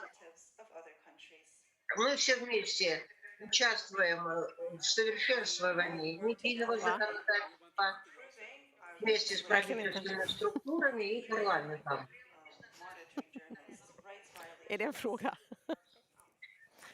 Организации гражданского общества также выступают защитниками журналистов, блогеров, гражданских активистов, когда их преследуют и когда создаются различные угрозы. Предоставляют защитное оборудование для журналистов, работающих в опасных условиях, и проводят различные мероприятия по профилактике и их безопасности. Организация гражданского общества. А наши государственные структуры, судя по всему, считают, что если в стране нет чрезвычайных покушений, то нет никакой проблемы. Как вы знаете, ЮНЕСКО разработал целую систему показателей безопасности журналистов. Она имеет множество параметров, в том числе слежка, наблюдение, преследование по телефону, произвольные судебные или административные преследования, задержания, ну и другие формы давления. Однако в нашем национальном законодательстве и в действиях государственных структур эти показатели никак не учитываются. На законодательном уровне безопасность журналистов только отчасти защищена одной единственной статьей, статьей 158 Уголовного кодекса. Это воспрепятствование законной профессиональной деятельности журналистов. Формулировка этой статьи говорит только о распространении информации и об условиях работы. Но даже эта статья у нас на практике применялась в суде только однажды. И это было в 2005 году, то есть 16 лет назад. Хотя журналисты ежегодно подают достаточно много заявлений о возбуждении уголовных дел по этой статье. На сегодняшний день в Казахстане отсутствуют и программы, и институциональные рамки, которые бы гарантировали важность безопасности журналистов и предусматривали повышение осведомленности работников судебной системы, сотрудников правоохранительных органов, об обязанностях по обеспечению безопасности журналистов в рамках международных прав человека и гуманитарного права. У нас есть национальный план развития сферы информации на 2020-2022 годы. В нем проблема безопасности журналистов не затрагивается вообще никак. Нет, это тема в других программных государственных документах. Совсем недавно, в марте этого года, Координационный совет по целям устойчивого развития одобрил, наконец, национальные индикаторы целей устойчивого развития до 30 года.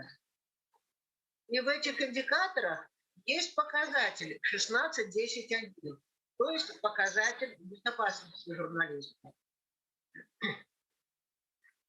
Но этому показателю присвоена третья категория, что означает отложить работу над этим показателем. Но, тем не менее, есть национальные индикаторы, этот показатель где-то зафиксирован.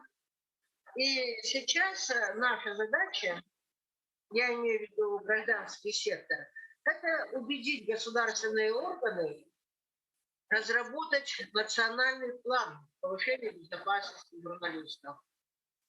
То, что есть во многих развитых странах, которые придерживаются демократических стандартов, это не просто намерение или мечта.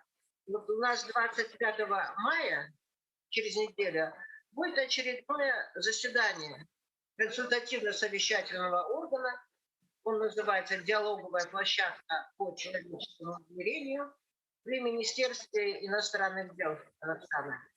Мы будем поднимать этот вопрос. Завтра рано, у вас будет еще только 6 утра, а у нас уже состоится заседание экспертного совета уполномоченного по правам человека. И там тоже этот вопрос будет обсуждаться.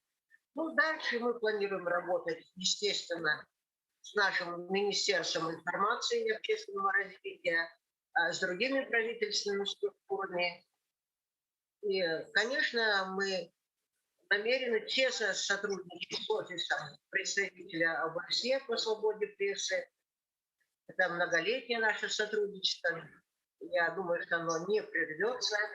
И с представительством ОБСЕ в Нур-Султане, наша столица сейчас так называется, кто не в теме. И надеюсь, что это сотрудничество будет плодотворным. И я уверена, что сегодняшняя конференция даст нам тоже много идей и решений для выполнения наших планов. Благодарю за внимание.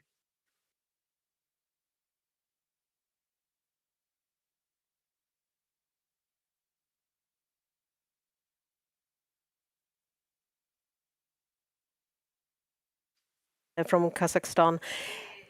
And we have a technical problem when you should request to take the floor.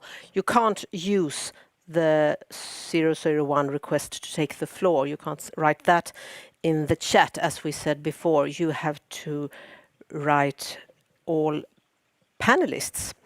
Instead, your request, send it to all panelists in the chat if you would like to do a request to take the floor. So all panelists is what you should write in the chat. So let's go on. The time now has come to the presentation of 2 national action plans for safety of protection of journalists, the Sweden's and the United Kingdom's. And we start with Janis Makarovic Hall. Are you with us? Hello, yes I am. Thank you very much. Let me start. Okay, so my name is Janice McCarroll-Hall, and I'm a Deputy Director in the UK's Department for Digital Culture, Media and Sport, and I have responsibility for press, radio and media freedom, and within that, responsibility for the National Action Plan and the National Committee for the Safety of Journalists. So the National Committee for the Safety of Journalists was established following the recommendation by you, OSCE, to its member states. And while the UK does not face the same challenges as some other countries, we had seen a number of worrying incidents of individual journalists being threatened or abused physically and online, and wanted to be proactive in creating a safer environment for journalists to work. So we recognize the vital role of journalists and journalism plays in our democracy and in holding those in power to account. In 2019, the first Global Media Freedom Conference was held in London. We announced there the establishment of the National Committee to demonstrate the importance of this issue and also to demonstrate our commitment to addressing challenges at home as well as those overseas. So how did we establish the National Committee? So it was really driven through the work of my department and that of my team. We used our existing very strong and positive stakeholder relationships with our sector organizations to sort of gauge the interest of those to join the committee. We thought it was really important to have representatives of employers as well as representatives of journalists, given they would offer different perspectives. So we reached out to our National Union of Journalists, as well as organizations representing editors and publishers, and of course the BBC, who are the largest single employer of journalists in the UK. So we don't have the policy responsibility for criminal justice. So we asked a minister from our Home Office, which is our Interior Ministry, to jointly chair the committee. This was to help demonstrate a really joined up approach, but also to ensure that we were able to fully engage with law enforcement bodies. Policing and prosecution is devolved in Scotland and Northern Ireland, and we wanted this to be a national effort. So we engaged with colleagues in the relevant administrations to help us form connections with relevant criminal justice and prosecuting authorities, and indeed inviting that representation onto the committee. The OSCE recommendation referred to policing, prosecution, and journalism representatives. However, we also wanted to make sure we had organizations who could look at the bigger picture of journalists' safety, and so invited the NGOs, Reporters Without Borders, and Index on Censorship to join for their expertise and experiences. The committee has a domestic focus, but observers with international experience are invited to attend national committee meetings to give an insight to the safety challenges facing journalists operating overseas. we held our inaugural meeting in July 2020 and the second one in January this year. We've had really excellent engagement and enthusiasm from this work from all of our committee members. So at its first meeting in July, the National Committee committed to developing a domestic action plan ready for its next meeting in 6 months. So we looked at the international examples of plans. Each country has its own approach that fits into particular national contexts. The fact that we were developing the first ever UK plan gave us the freedom to be ambitious and develop actions which would have a real impact on the lives of journalists. This involved a significant amount of work, as you can imagine, especially examining the evidence. So we also needed to figure out how to capture that and understand what was happening around the police, prosecuting authorities, employers, and journalists themselves. We wanted to engage widely and really explore what could be done to make a real and practical differences both now and in the future. And in particular, and perhaps most importantly, we engaged directly with working journalists, so at both local and national level, and freelance and employed, through bilateral discussions and through a number of roundtables to really understand their experiences and what they thought could be done and where action was most needed. A common theme across our engagement with journalists was the rise of online abuse, which was targeted at all journalists, but particularly at women and those with protected characteristics. And it was important to note that employers and unions and the criminal justice system and government all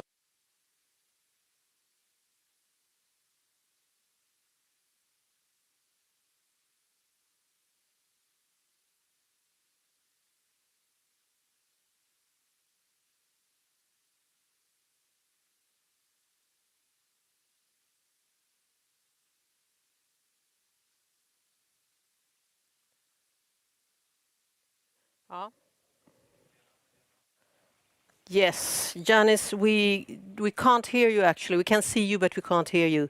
So maybe it's something with your mic. If it's muted, maybe if you can correct that.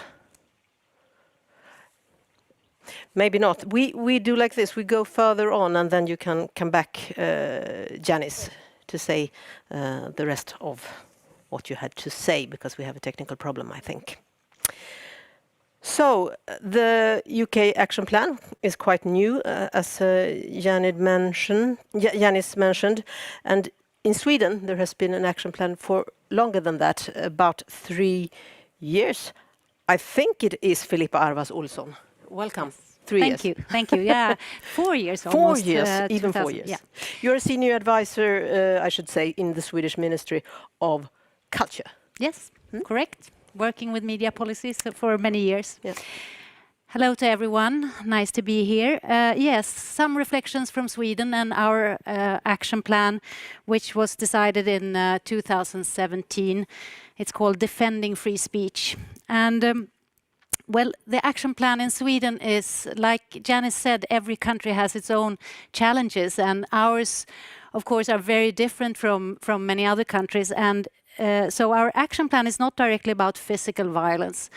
The starting point was actually the big discussion 5, 7, 8 years ago about increasing harassment and threats online, and what this does make and what becomes of free speech and the public discourse when people, and especially the significant groups in democracy, tend to self-censor themselves, and what happens to the open debate.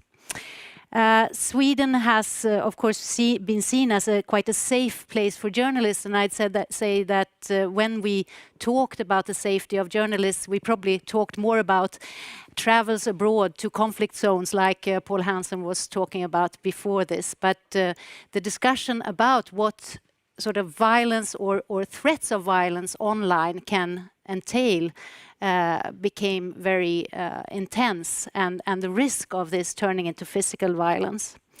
We also had a new minister for culture, and her title was at the time a novelty, because she was Minister for Culture and Democracy. And I think this was an important starting point for the Swedish action plan. And it was not me and my colleagues in the media department who initiated this action plan. It was actually our colleagues working with issues of policy of democracy. The thinking was that really the democratic functions of the state and the public discourse was in danger, and that we would have a less effective and less inclusive democracy if we have self-censorship from important groups that use their freedom of speech professionally. And we needed a better and more coordinated approach to this. The first point I want to make from the Swedish perspective is that the preparatory work we did was very important. We needed to sort of look into what groups were of most importance, and journalists are self-evident, but it was thought that also artists and elected representatives, especially locally, were important groups in this sense. They are also, all three are groups where many are self-employed freelance journalists or self-employed artists, and where there are not these kind of strong employers that can provide this kind of safety that Paul Hansen was talking about.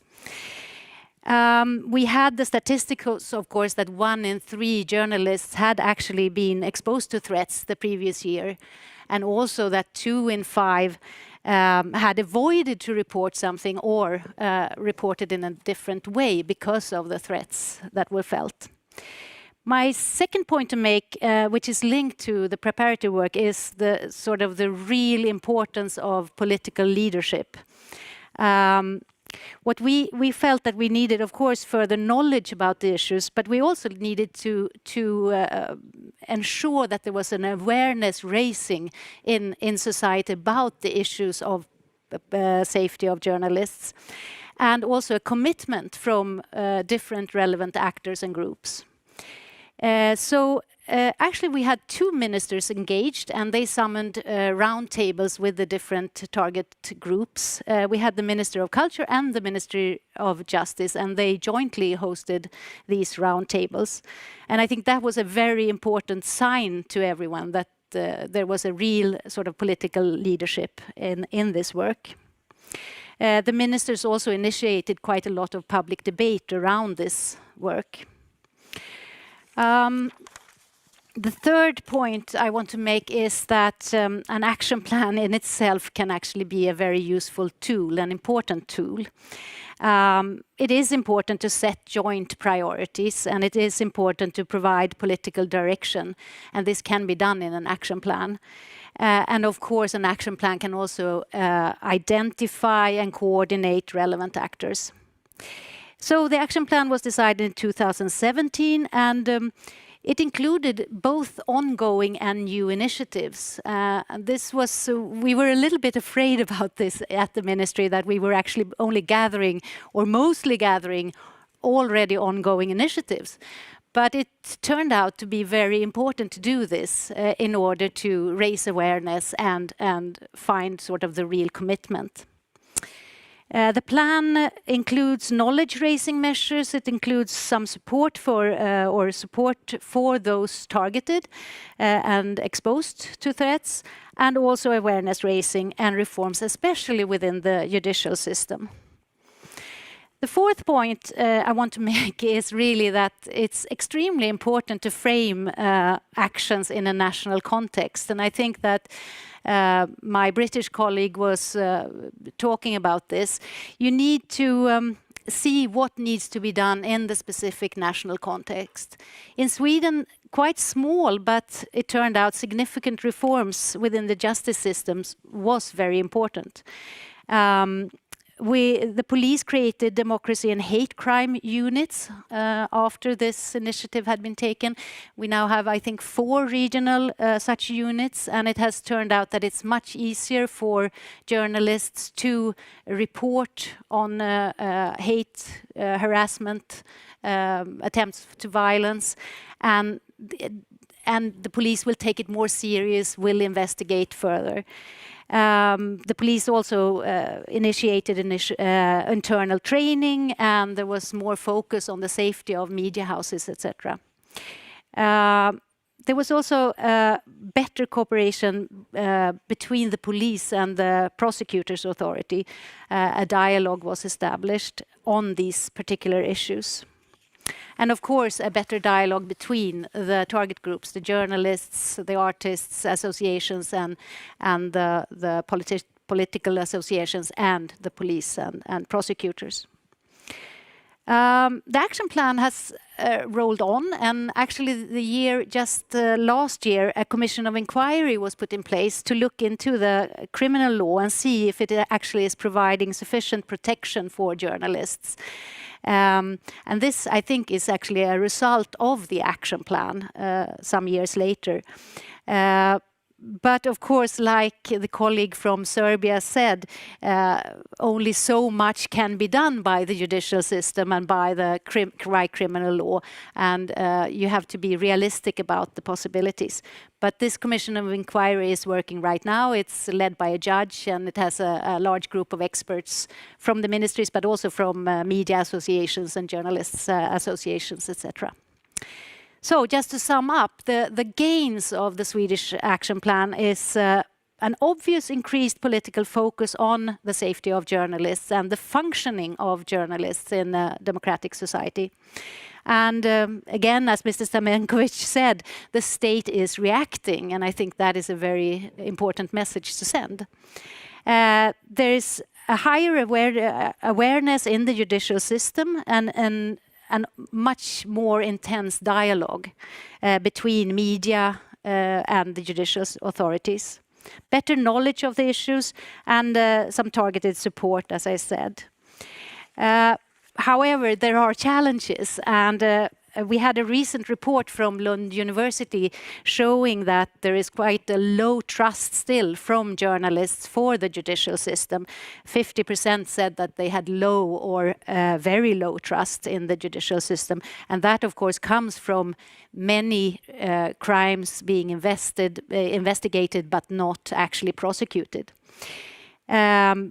But a good thing was that there is a higher trust in the employer's ability to work with security and safety issues. And I think that also at least partly comes from the political focus we've had on the issues. So what we're struggling really with in the ministry now is how do you uphold this political focus, and how do you create sort of a sustainable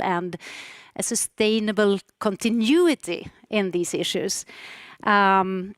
We have discussed a little bit the scope, because during the pandemics we have seen that also academics have been seriously threatened, and a lot of harassment with the sort of academics going public with different results and so on. We are thinking, do we need a new action plan? Do we need to renew the action plan? Or should we try really? Because, of course, the goal would be that this work would be continuous and not need to be sort of project-based in that sense. Thank you so much, Filippa. And we can see if we have Janis with us again, if you want to continue your presentation. Janis Makarevich Hall, are you with us again? Doesn't seem like that. Can you hear me? Yes, I can see you now. Maybe I can hear you as well. Excellent. No. Yes. So I think I'm on twice, but I will. I apologize. I don't know quite what happened there. So I think I got to just about where we were setting up our national action plan. Is that right? Yes, that's when we lost you. Excellent. Yes. So let me move on to that. So okay. So at our first meeting in July last year, the National Committee committed to developing a domestic action plan ready for its next meeting in 6 months. We looked at sort of international examples of plans. We were conscious that each country has its own approach that fits into the particular national context. The fact that we were developing the first ever UK plan gave us the freedom to be ambitious and develop actions which would have a real impact on the lives of journalists. This involved a significant amount of work to examine the evidence, which needed to capturing that evidence by the police and prosecuting authorities, employers and journalists themselves, and to engage widely and to explore what could be done to make a real and practical difference, both now and in the future. And in particular, and most importantly, we engaged directly with working journalists, so those at local and national level who were freelance and both employed. And we did this through bilateral discussions and a number of roundtables to better understand their experiences and where they thought action was most needed and what this would look like. The common theme across our engagement with journalists was the rise of online abuse, targeted at all journalists, but in particular at women and those with protected characteristics. It is important to note here that employers, unions, representative bodies, the criminal justice system, and the government all have a role to play in developing these initiatives. And it was clear that what was needed was a joined up and concerted effort. We also reached out to the political parties across the UK to seek their support for the National Action Plan, and I'm very pleased to say that we secured that. And we were also able to include a statement of support from our Prime Minister in the plan, which reflects the government's very strong commitment to this issue. So our National Action Plan has an overarching aim and then 5 key areas that I'd like to take you through. So our overarching aim is to ensure that journalists operating in the UK are as safe as possible, reducing the number of attacks on and threats issued to journalists, and ensuring that those are responsible are brought to justice. And to support this, we have sort of 5 key areas. The first one is really around increasing our understanding of the problem. So what does the evidence tell us?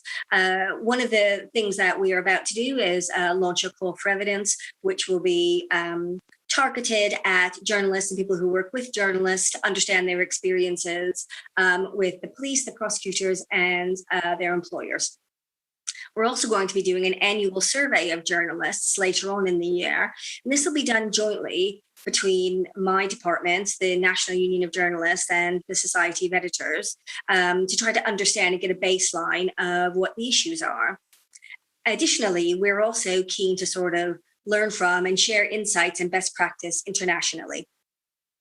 So the second area is around enhancing the criminal justice system's response in tackling crimes against journalists. And so this really looks at things like training for student journalists on police operations, having a designated journalist safety liaison officer for police forces, looking at how we might update training for the police to reflect the role of journalists, and also having a lead who sits on the National Police Chiefs Council who has responsibility for journalist safety.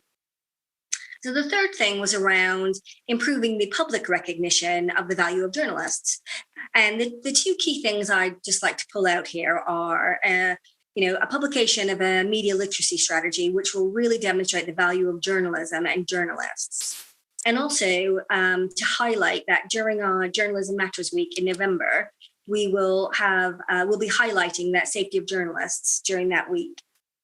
And then the fourth thing is around support for journalists and their employers to sort of build the resources they need to protect personal safety. And much of this was already being done, and it was about how we might work together on this with publishers and broadcasters. But I'd like to highlight a few things. So an upcoming publication from the Media Lawyers Association here in the UK, which will be looking at the various laws and guidance on what's applicable for journalists. Thinking about how we can pull together an online safety support pack for journalists, which are widely available. Thinking about journalist training on police operations to be reviewed. Student journalists receiving safety training on managing threats for staff and freelance journalists, asking broadcasters and publishers to review their safety policies and collaborate to develop best practice across the industry. And then, of course, to make sure that those are well publicized to staff and freelancers, and also looking to establish designated safety officers. And then finally, it's around help online platforms to tackle the wider issue of abuse. So last week, the UK published a draft online safety bill, which will look to establish a new regulatory framework to tackle harmful content online. And the second thing was to work really closely with the platforms, Facebook and Twitter in particular, who have committed to respond very promptly to complaints of threats to journalists' safety. So the other thing I'd just like to highlight, which I think is really important, is how we understand if this is working or not. So how we measure and monitor the National Action Plan. So at the moment, we are finalizing a framework so that we can understand what the actions are and how we measure the impact of these interventions. So we know if our efforts are working or otherwise. And as new information comes to light, about the problem or about the impact of the interventions as they're put into place, the National Action Plan will be revisited and updated. This really is a live document for us. And we have, through the National Committee, committed to report annually on progress against all of these. And the committee will also hold to account each of the stakeholders who commits to an intervention. And this is at the formal meetings, which we hold twice a year, but also in its day-to-day interactions with the sector. And finally, I'd just like to say this was a lot of hard work and we received considerable support for this. The action plan was widely welcomed and we're continuing to sort of build momentum for this work. So thank you very much. Thank you very much, Janice. So let's see now if we have all the panelists with us, because we are going to have a panel discussion. And after that, after the panel discussion and during the panel discussion, you can send questions or comments on what has been said and what is said during the discussion. And you do that. You can request to take the floor by sending a private chat message in the chat to all panelists. And you should make it short, and the time limit is 3 minutes. And you can also pose a question to panelists or make comments or whatever you like by using the public chat. So those are the opportunities for you to join. So the panelists, we have 2 of you here. I can see and hear you clearly. What about the others?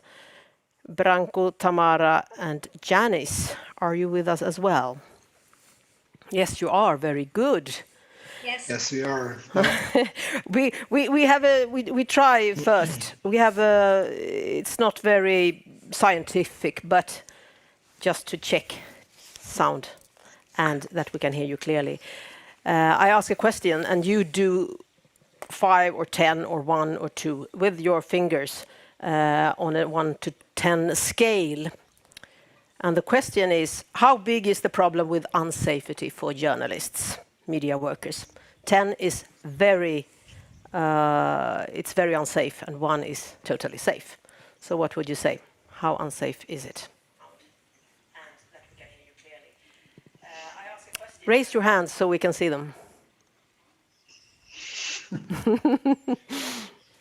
4 to 5. Something like that. Janice? I would say 4. Well, it's quite a difficult question because for the individual journalist who's being harassed, it's probably a 10. But when I say it's widespread, I don't think we have, people who are getting followed around. But I think the harassment online is particularly difficult, especially for women.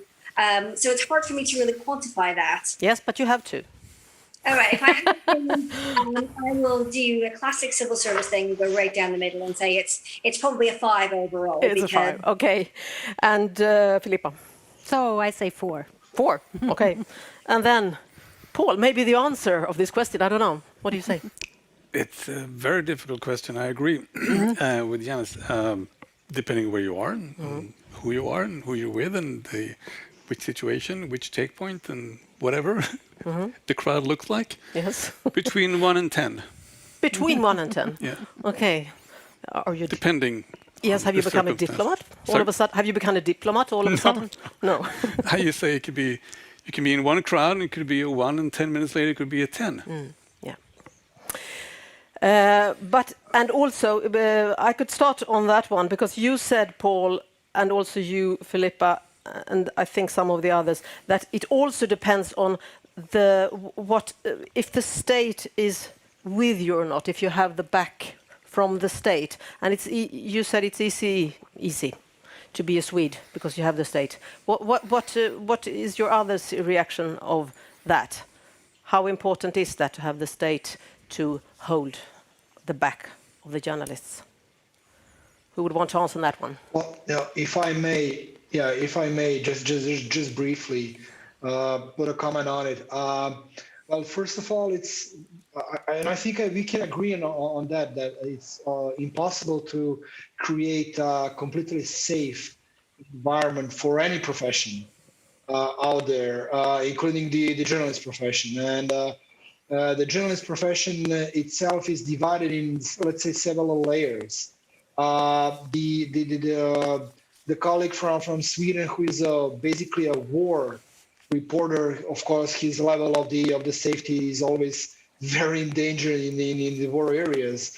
However, the journalists which are working on different subjects, they are less likely to be in that position. But however, my impression is that there is really no possibility to say that a journalist can be completely safe or completely unsafe. The role of the state, the role of the government can be very important. State and the government needs to realize that, and when they realize that, they need to put the resources on it. Understanding by itself is not enough, of course. It's only, let's say, a sum of the good wishes or intentions, but only when you see the actions, when you see that police is engaging, when you see that prosecution is engaging, that the courts are engaging as well, the highest level of the government or the competent ministries, that they are engaging as well. Then you see the firm and defined, so to say, and profiled reaction by the state, and then you can count on it. Because the state is not going to react day by day. The states are always going to put some kind of a plan in front of them, and they're going to commit resources to that. And when such thing is done, then it's a long-term project. It's not a project of a couple of days or weeks. It's something which is going to hopefully last for years to come. Thank you. Back to you. Yes. Any other comment on this subject? How important it is that the state is behind the journalists, the media co-workers? I'm happy to come in. I think this is an interesting point because in the UK, we have a very long tradition of a very free press. So a real separation between the state and then a free media.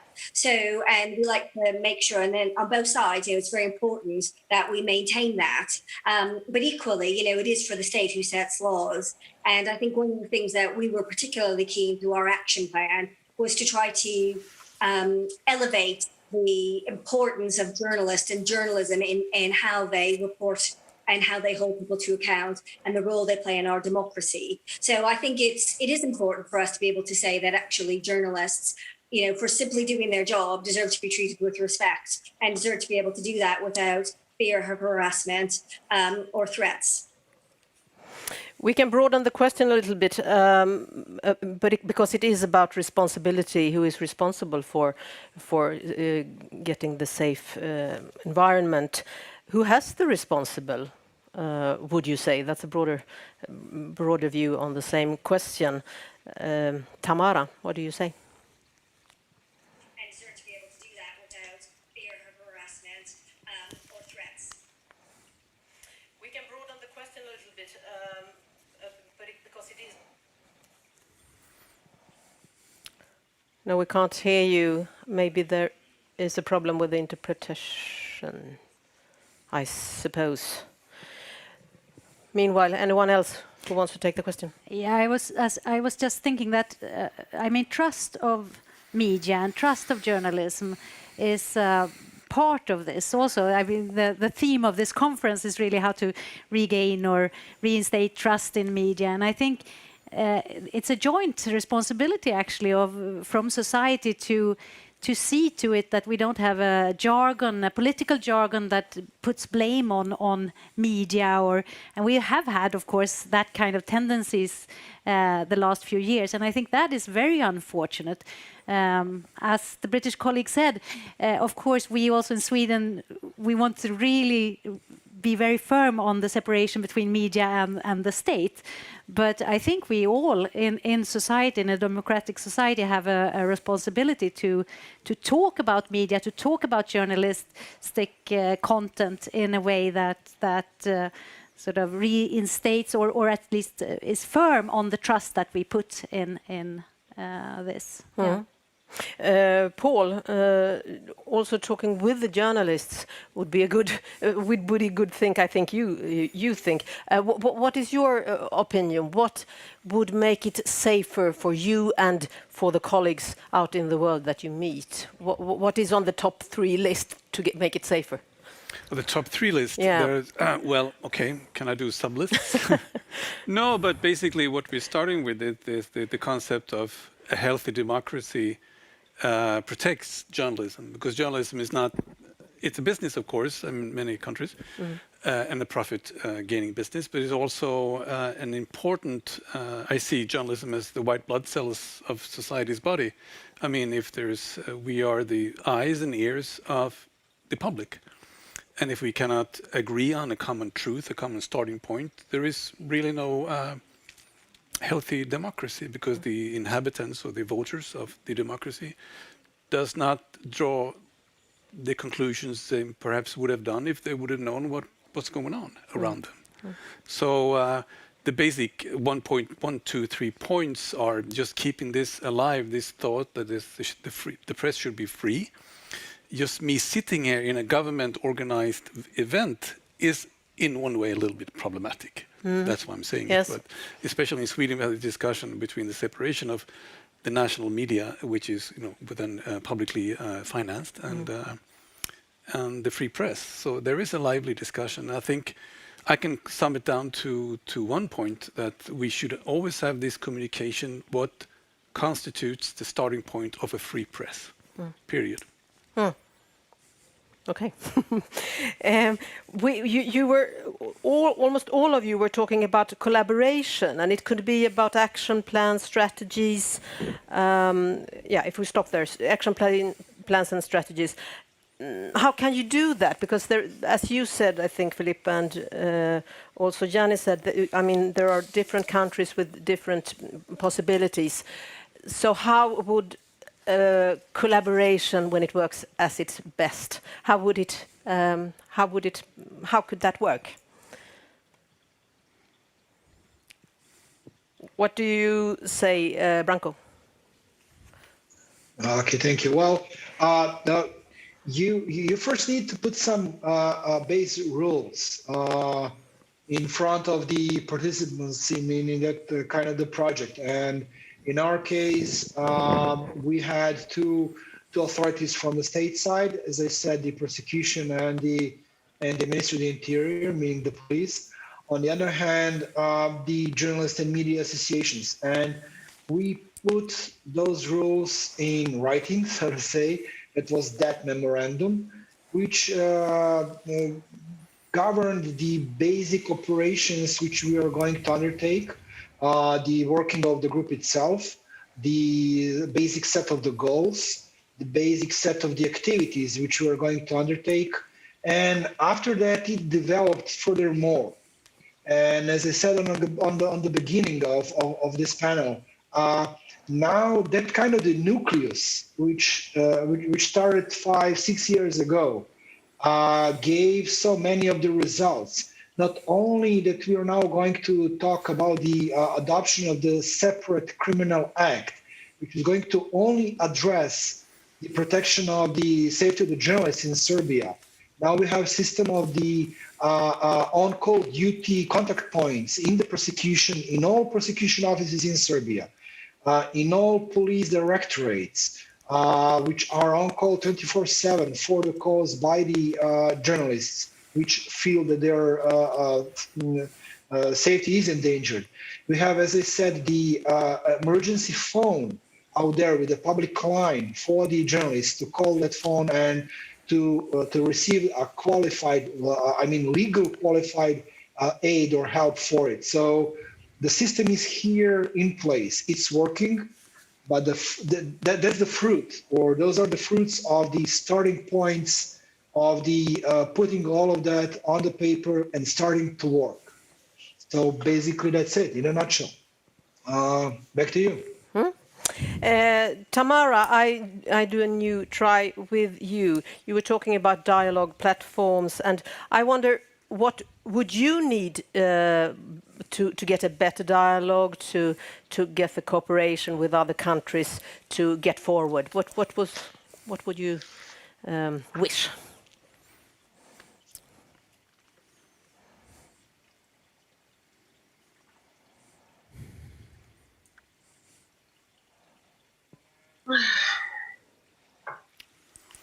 I haven't translated. I don't think we have still the technical problems, I think.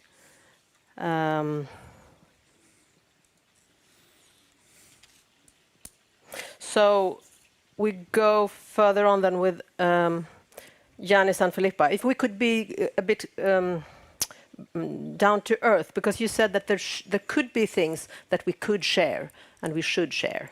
What can you give examples? What would really be interesting for almost every country?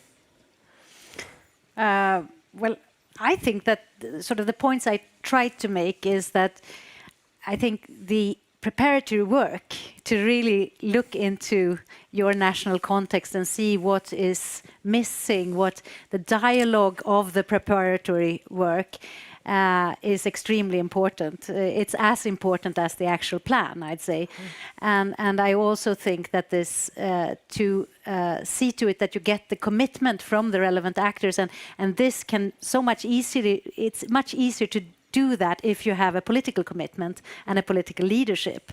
So I think, and then in every country you have to find ways to get this, different ways, and it of course depends on the political context and on the context of the country. But I think to really realize that the preparatory work of an action plan working around this theme is really important. And for Sweden, I think that one of the most important things has been the awareness raise. The increased awareness within the judicial system, within the police authority and the prosecution. Yeah, and also the Ministry of Justice, I think. Yeah, we have a question in the chat. Actually, according to this, it's about what are the common themes and challenges the panelists see across all countries. Yanis, what's your take on that one? Something that is common. So I think a common theme is always the respect for journalists and journalism and the role that they play, and the fact that they are doing their jobs and doing a job that is of value to society. I think that's a common theme to all of us. I think, as Philippa says, having a strong political support is incredibly important.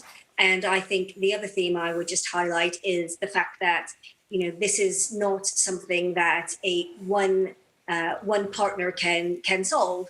Actually, you need central government, you need the police who have independence, operational independence, you have the judiciary, you have unions, and you have employers, all of whom have a role to play here. And when that comes together, then you get a whole, and actually you can look to start to solve the problem.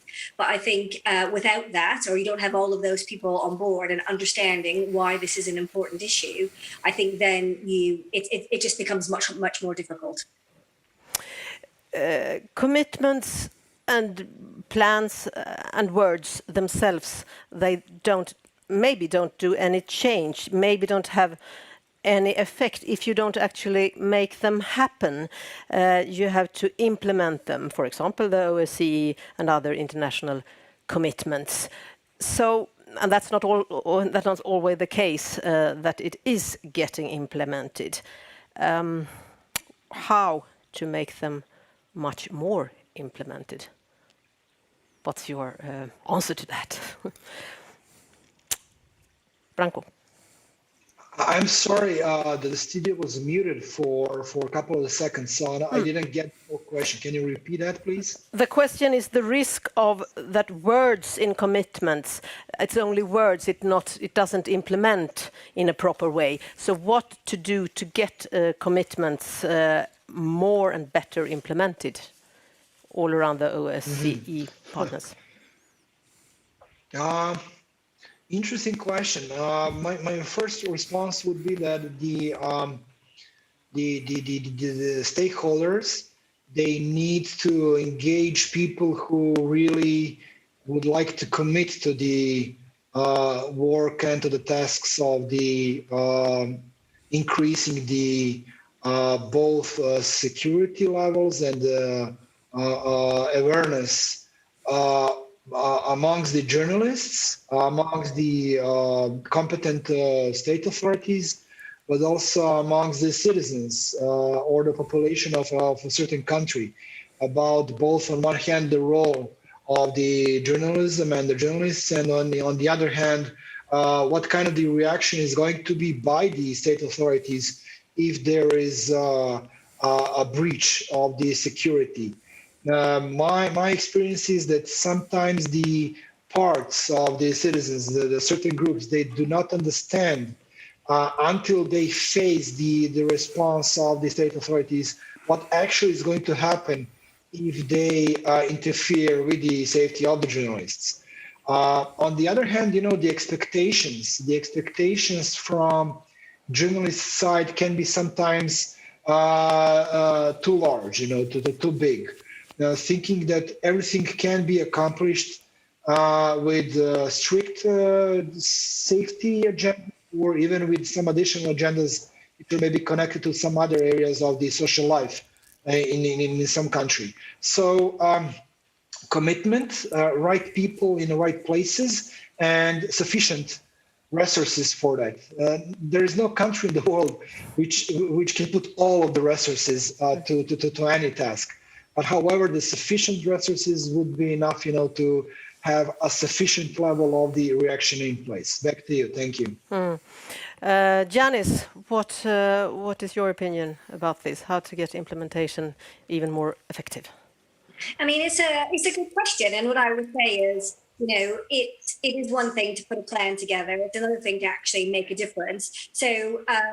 My challenge would be that I'm here talking about this. It was my team and my part of government which set up this plan alongside all of our partners. And if it's not working, then I want people to come back and tell us. So we have quite a wide network in which we're asking people to implement some of those things. And the how we go about monitoring that is very important. So are they doing what they said they were going to be doing?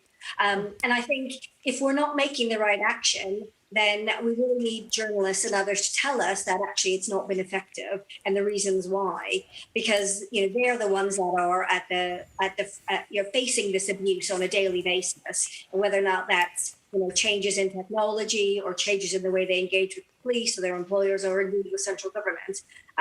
So I think this is very fast moving and it's not static. And I think there's lots of different solutions, and it's just about trying to stay on top of it all. And it's difficult. And if people don't think that we've done a good job, then I'm very, people should write to me or come and talk to me, and I'm happy to talk to them about how we can make it better.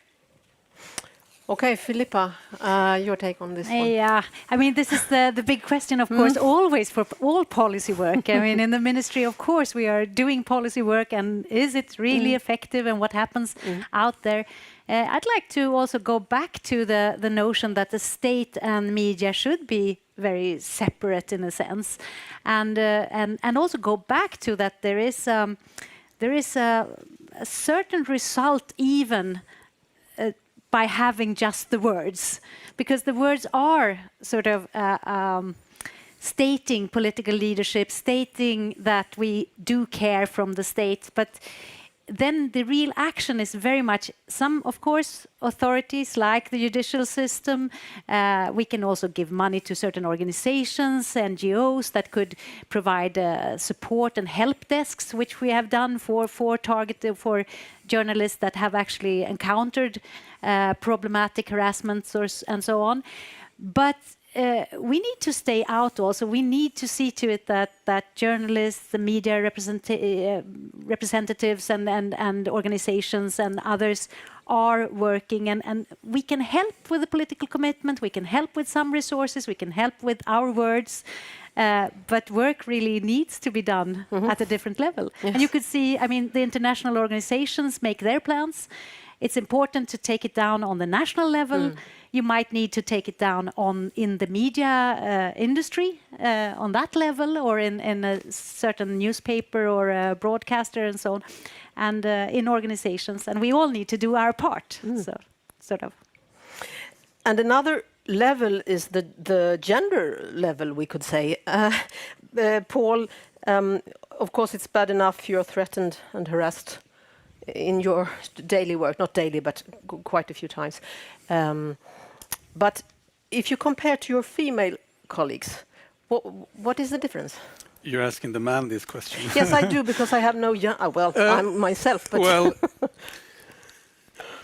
as far as I can interpret, listening to my female colleagues, I mean, and I have to tell Branko, I'm not a war photographer. I think war or conflict zones is maybe 20% of my working time, but unfortunately it's 20%. It should be zero. But listening to my colleagues working here in Sweden and also working abroad, it's what we were talking about before. The online harassment is the big issue, I think, and that's leading, of course, I think, listening to my female colleagues, to self-censorship and psychological problems and also physical problems. You have to move, you have to get security. So it's a big, very big issue. I think it's much bigger in one way for women in that aspect, at least from my point of view, because I don't get as much threats or harassment in the same manner as my female colleagues do, which is very much into sexual harassment almost. It always has to do with their gender many times, which is horrible because it's really the ugly face of the patriarchy showing itself. And like I said earlier initially, and I hate bullies, and that's a hierarchy based upon your gender is a bully system. And that's just the face we see. And I think that hits women to a larger extent than men, I think. And it's also harder because it's on a much more personal level in that way. And there is, of course, no quick fix to the solution. But anyway, I ask you what to do about the problem. What works? Have you got any good examples, the panels? Anyone? My impression is, at least here in Serbia, that the ladies journalists, they are at a certain point even more courageous than the male colleagues, and that's a good thing. And it seems that on the basis of that kind of the impression that actually the problem of the only gender-based harassment and gender-based endangerment of the safety, maybe to someone's surprise, but here is not that much present. The distribution of the threats and the distribution of the harassment is almost equally divided between the male and the female journalists here in Serbia. And sometimes, of course, there are certain cases which are connected only to the gender-based threats, which are then overlapping with the line of the work which a journalist is doing. But my impression is that the gender is not the topic of the threats or of the harassments when the journalists here are in question, but more is the job, the work which the journalist is doing, that the target is that work instead of the gender. At least that's my impression. Back to you. Filippa.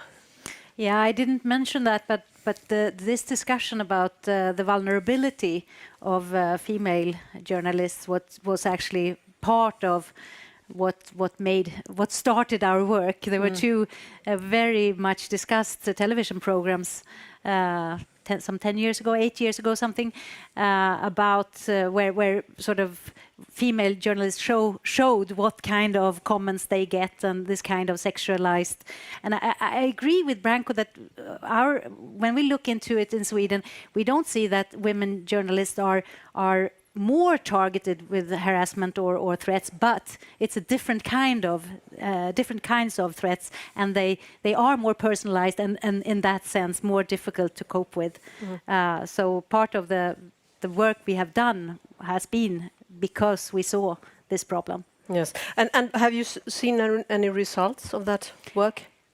No, I couldn't say. I mean, I haven't seen new figures, but I think it's still that we don't see that female journalists are as such have sort of felt more targeted, but in a different way.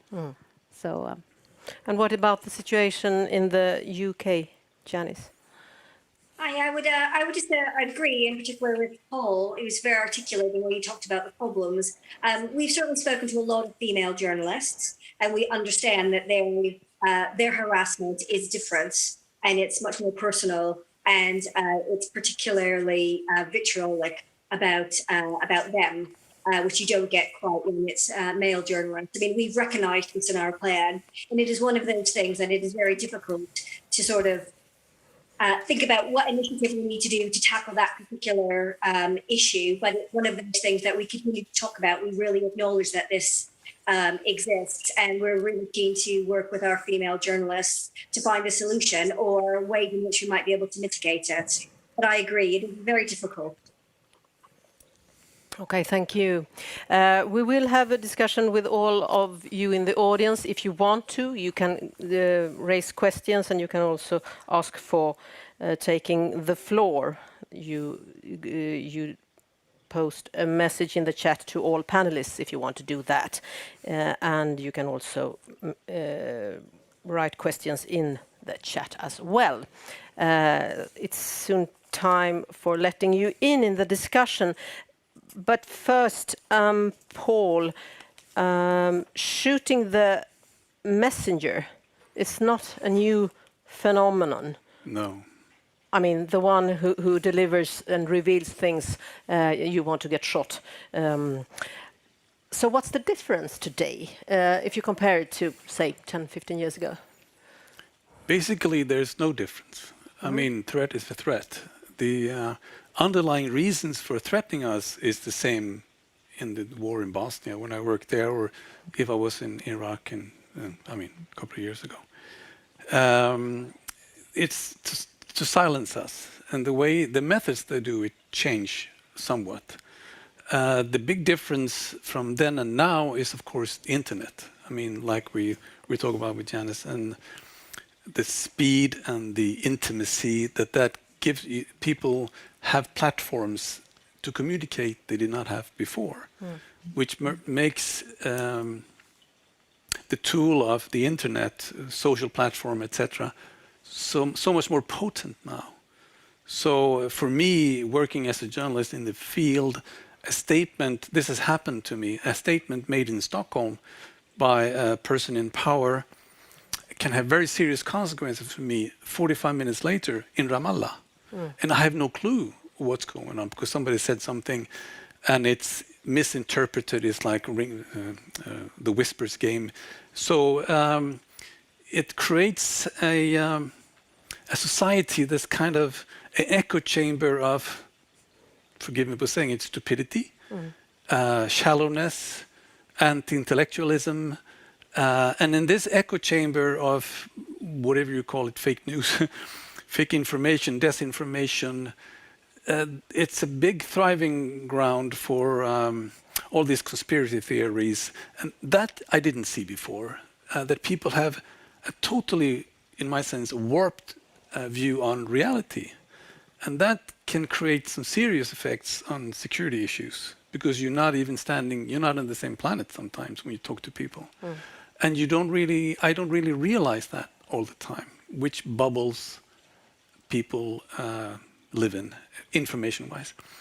And but there's also another threat for journalists. It's an inner threat. It's the journalism itself. What is a journalist these days? It's not a protected title. Anybody can call themselves a journalist. So we have a really tremendous responsibility to, like Timothy Garth Nash was talking about earlier, to adhere to. We can never be objective. I mean, we are subjective. We are people. We choose a subject. We go on a certain trip. That's in itself not objective. But we have to adhere to the truth. If the plane crashed at a certain point, this and this many people died, and it was shot down by a Russian-made rocket missile, we have to write this. It's not our task to listen to one person saying it's raining and then another person saying it's sunny. Our task is to open the window and look out and see and report this. That's the most important thing we have to do. So the biggest question, the question you asked me was the difference, basically none, but the speed and the different layers, like Branko was saying, the different kinds of layers that people live in and that are more and more, in my view, almost isolated from each other. And that's, we have a new task to try to break up these layers, to make people realize we live in the same world, and things that are happening, and give them a correct analysis of this. And for nations to cooperate and create platforms, that's, I think, platforms, legislative or agreement-wise and so forth, are extremely good. But the state should be, in this work, just laying a foundation to create the starting point for a free press, like I said earlier, and nothing more. Then they should stay out of it. Thank you, and thank you, the panel, but you are still with us, of course, but we will also give the word to our audience, our mission, no, our, what is it called? The persons watching. And we have a speaker here from Latvia. It's from the head of mission, Katrina Kaktina, on behalf of the OSCE Group of Friends on Safety of Journalists. I give the word to you. You're welcome. 3 minutes to go if you want that much, but don't take any longer time than that. Please go ahead. Thank you. I'll do my best to stick to the time limit. Madam Chairperson and participants, I take the floor on behalf of the informal OSCE Group of Friends on Safety of Journalists, namely Austria, Canada, Denmark, Estonia, Finland, France, Germany, Greece, Latvia, Lithuania, Montenegro, the Netherlands, Norway, Sweden, the United Kingdom, and the United States. I would like to thank the Swedish chairpersonship in office for organizing the Stockholm Conference on Freedom of the Media, which highlights the importance of media freedom and safety of journalists. I would also like to thank the panelists on their very insightful presentation that we also heard were very personal, sometimes emotional, but very down to earth and useful. The COVID-19 pandemic has resulted in unprecedented challenges to journalists and other media actors. During the past year, we have observed a significant surge in serious threats to journalists and media actors, including smear campaigns, physical attacks, arbitrary detention and imprisonment, harassment and intimidation, threats and even murder. Some governments have used the pandemic as an excuse to further restrict freedom of expression, online and offline, including for members of the media, at exactly the time when access to accurate, reliable information is critical to the well-being of the public.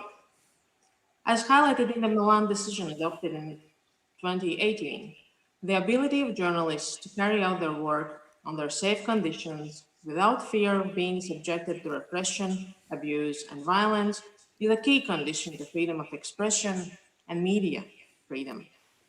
We fully recognize the importance to facilitate a safe media environment, both online and offline, through national strategies and action plans, as well as innovating measures to tackle the new challenges faced by journalists and other media actors. We commend participating states who have adopted that and are considering adopting national action plans on safety of journalists, and thank others for sharing with us their best practices in this regard. We would like to also reiterate our full support to the RFOM on her leadership in promoting the safety of journalists and her focus on the safety of female journalists in particular. We commend the Swedish chairpersonship, ODIHR, and the RFOM for the successful organization in March of the first OSCE Supplementary Human Dimension meeting on media freedom and gender equality, which could easily feed to our debates today, and we have seen that happening already in this session. Finally, we would like to thank the journalists and other media actors here with us today. We admire your resilience to increasingly challenging working conditions and welcome your suggestions in order to promote and provide you with a safer working environment so that you could more often and in more places and in more circumstances evaluate safety of journalists with more than 5 and certainly with more than 1, like you did today. I thank you, Madam Chairperson. Thank you so much, Katrina Kaktina from Latvia, for that. And we have another speaker, and that is France Deputy Head of Mission, Antoine Gosset.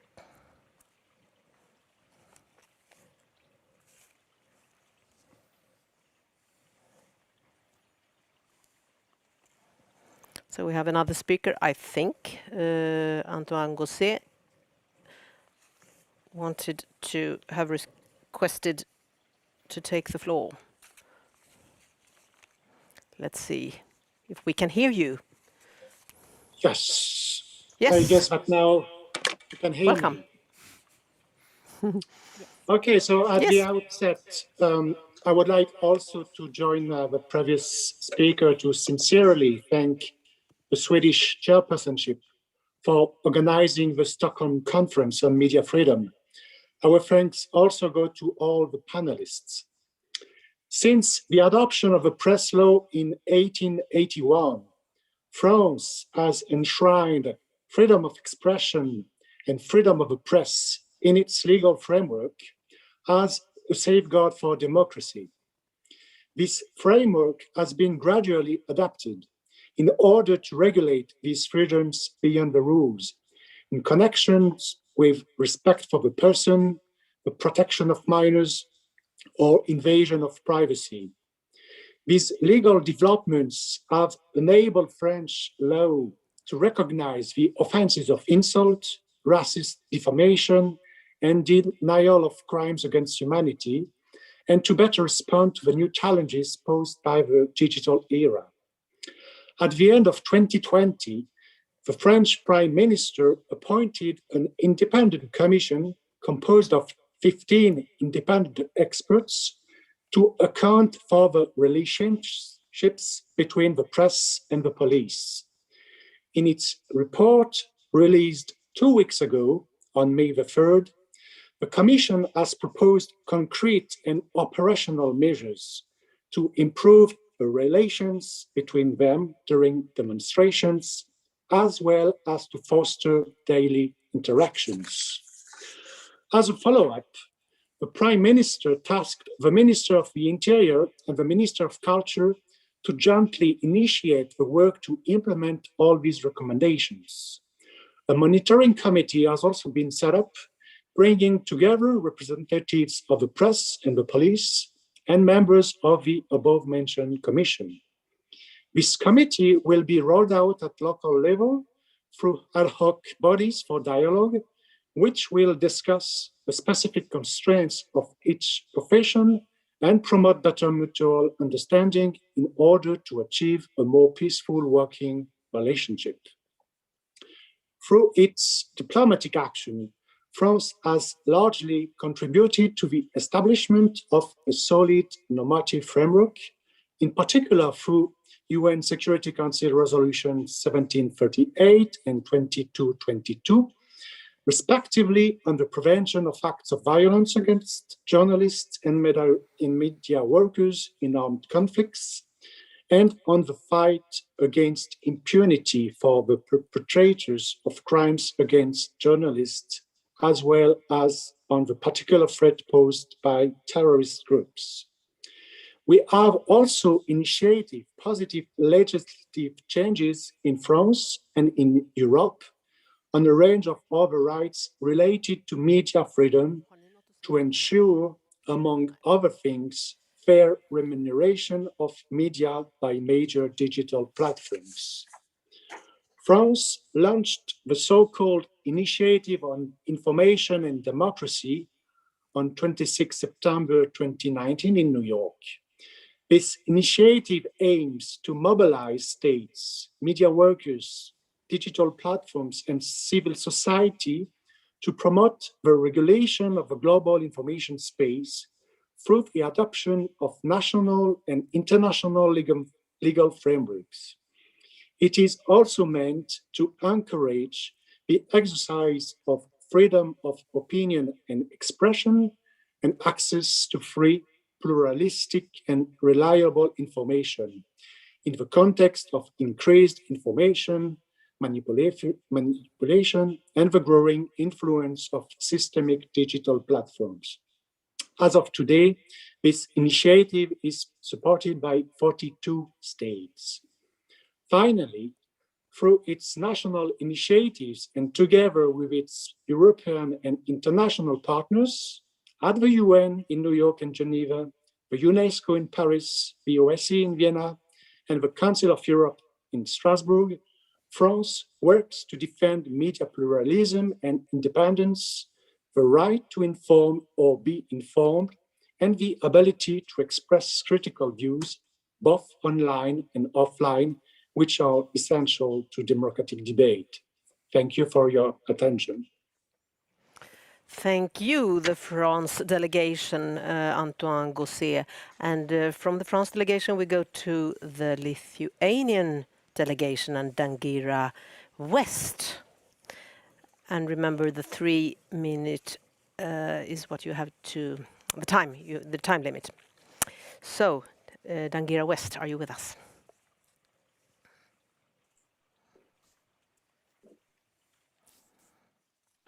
Good afternoon. First of all, let me thank the Swedish chairpersonship and the representative on freedom of the media, Ms. Teresa Ribeiro, for hosting the conference.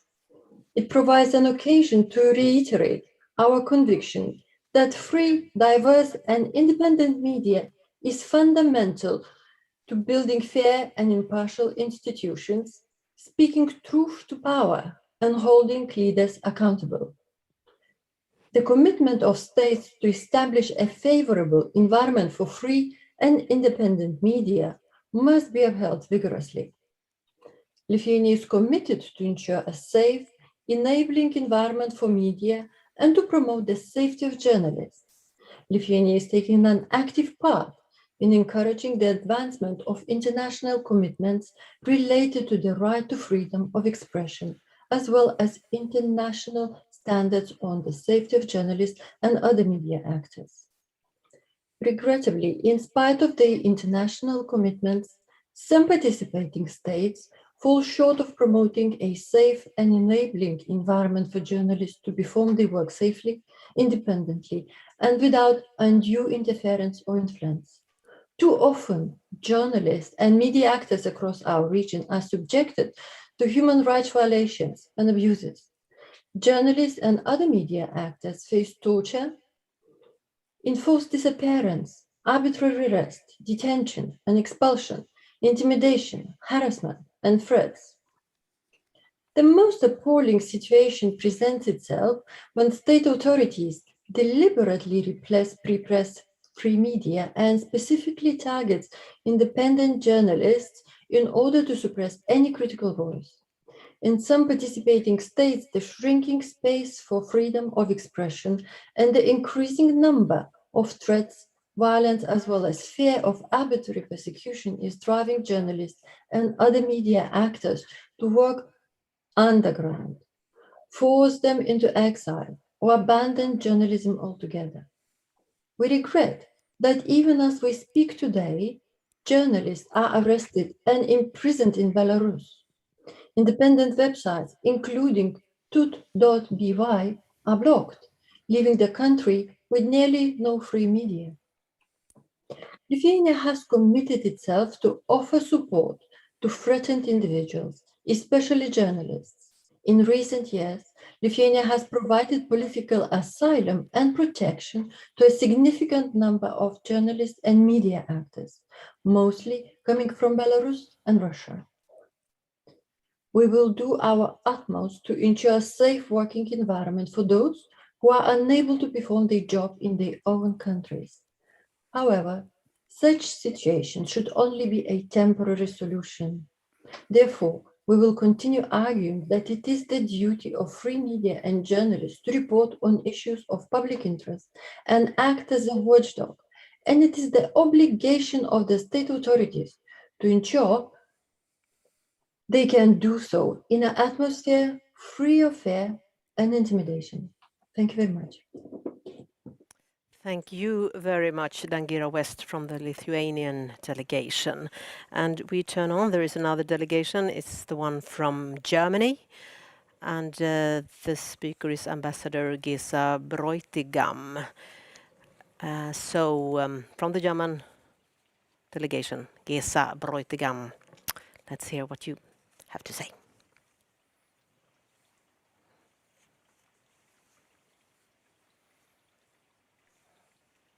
I hope you can hear me now. Yes, we can. Okay, wonderful. First of all, let me join my colleagues in thanking the Swedish chairpersonship for organizing this important conference, and also to a thank to all panelists for their interesting yet alarming remarks. Mrs. Ribeiro, the representative for the freedom of the media, has also highlighted both in her introduction as well as her report to the Permanent Council of the OSCE recently, the worrying numbers of physical attacks against journalists. Unfortunately, my country, Germany, is experiencing a similar development. In untechnical terms, the number of crimes against journalists has increased significantly in 2020. It was always around 100, which is already far too much, but in 2020 we had 252 crimes against journalists. Attacks against journalists have been publicly condemned by our authorities in every instance, and law enforcement and the judiciary hold perpetrators to account. But we know that we have to do more in awareness raising, but also in concrete action. And as permanent representative of the Federal Republic of Germany to the OSCE, I'm a natural advocate for measures taken on the level of government, but they need to be taken on the level where they have the most impact. And I'm grateful for the remarks of my Swedish colleague, who mentioned that all action need to be framed in the respective national frameworks. In Germany, media matters lay in the competence of the federal states, also known as Länder. So does also, by the way, the protection of the freedom of assembly. The German Länder are intensifying their measures to protect journalists at public gatherings. Let me just give you an example. The Free State of Saxony, for instance, has put forward a new concept that incorporates flexible protection units for reporters, as well as related communications to both the media and citizens during assemblies to even more thoroughly protect media work during public protests. This concept has already now attracted the interest of other federal states in Germany. And I'm also content that we have been able to arrange for a talk between Mrs. Ribeiro and a representative of the Saxony police during her upcoming visit to Berlin. National action plans for the safety of journal have been mentioned and been presented by two colleagues. And I have a question, particularly now addressed to Ms. Makarevich-Hall and to Ms. Olsen, who have presented their countries' respective national action plans. What have been the major challenges in your work creating and putting the plans into action, and how did you operate with that? Thank you. Thank you so much, Gesa Bräutigam. And we have a question there for Filippa and Janice. Did you get the question, Filippa? Yes. Yes. Well, I think the situation in Sweden when we put the action plan in place was that we had very committed ministers who wanted to do this work and who were very active in the work, and that made challenges less. But of course, the big challenge is, as we have discussed, to get really an action plan to be effective and to find the sort of holes in society where you need to react and where you need to have some action, and also to get the commitment that is needed. And as I also said before, what we find very challenging now is actually to discuss how to make this a continuous work and to retain and uphold the commitment and the engagement from different parts of society. So, but I think that the actual setting the plan in action and having the roundtables, there were very many suggestions. It was very evident what was needed at the time, and what were quite simple and small things that would make a difference. So in that sense, it was not a big challenge to put the action plan in force at the time. And now it's been for 4 years, and as you say, to continue and get the uphold is now our main challenge. Yes. And have you got any solution? No, I haven't. We're struggling with.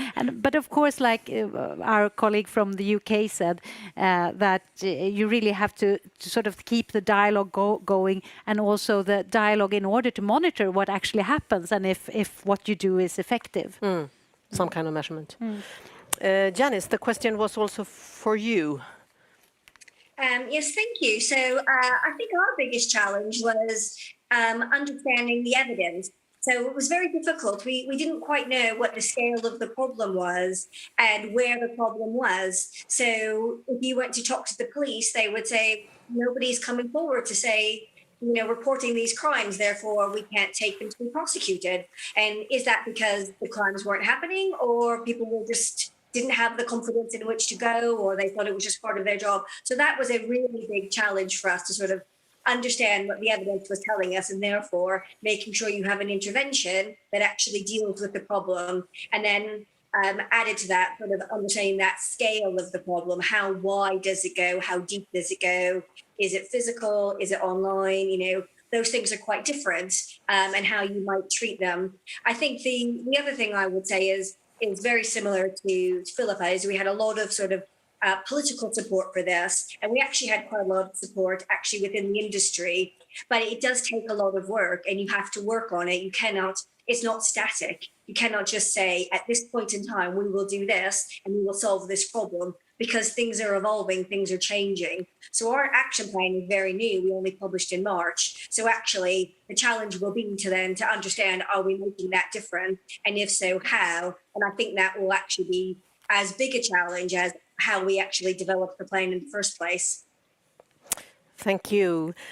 We have one more speaker of the list from the audience, and then we have to make the closure of today.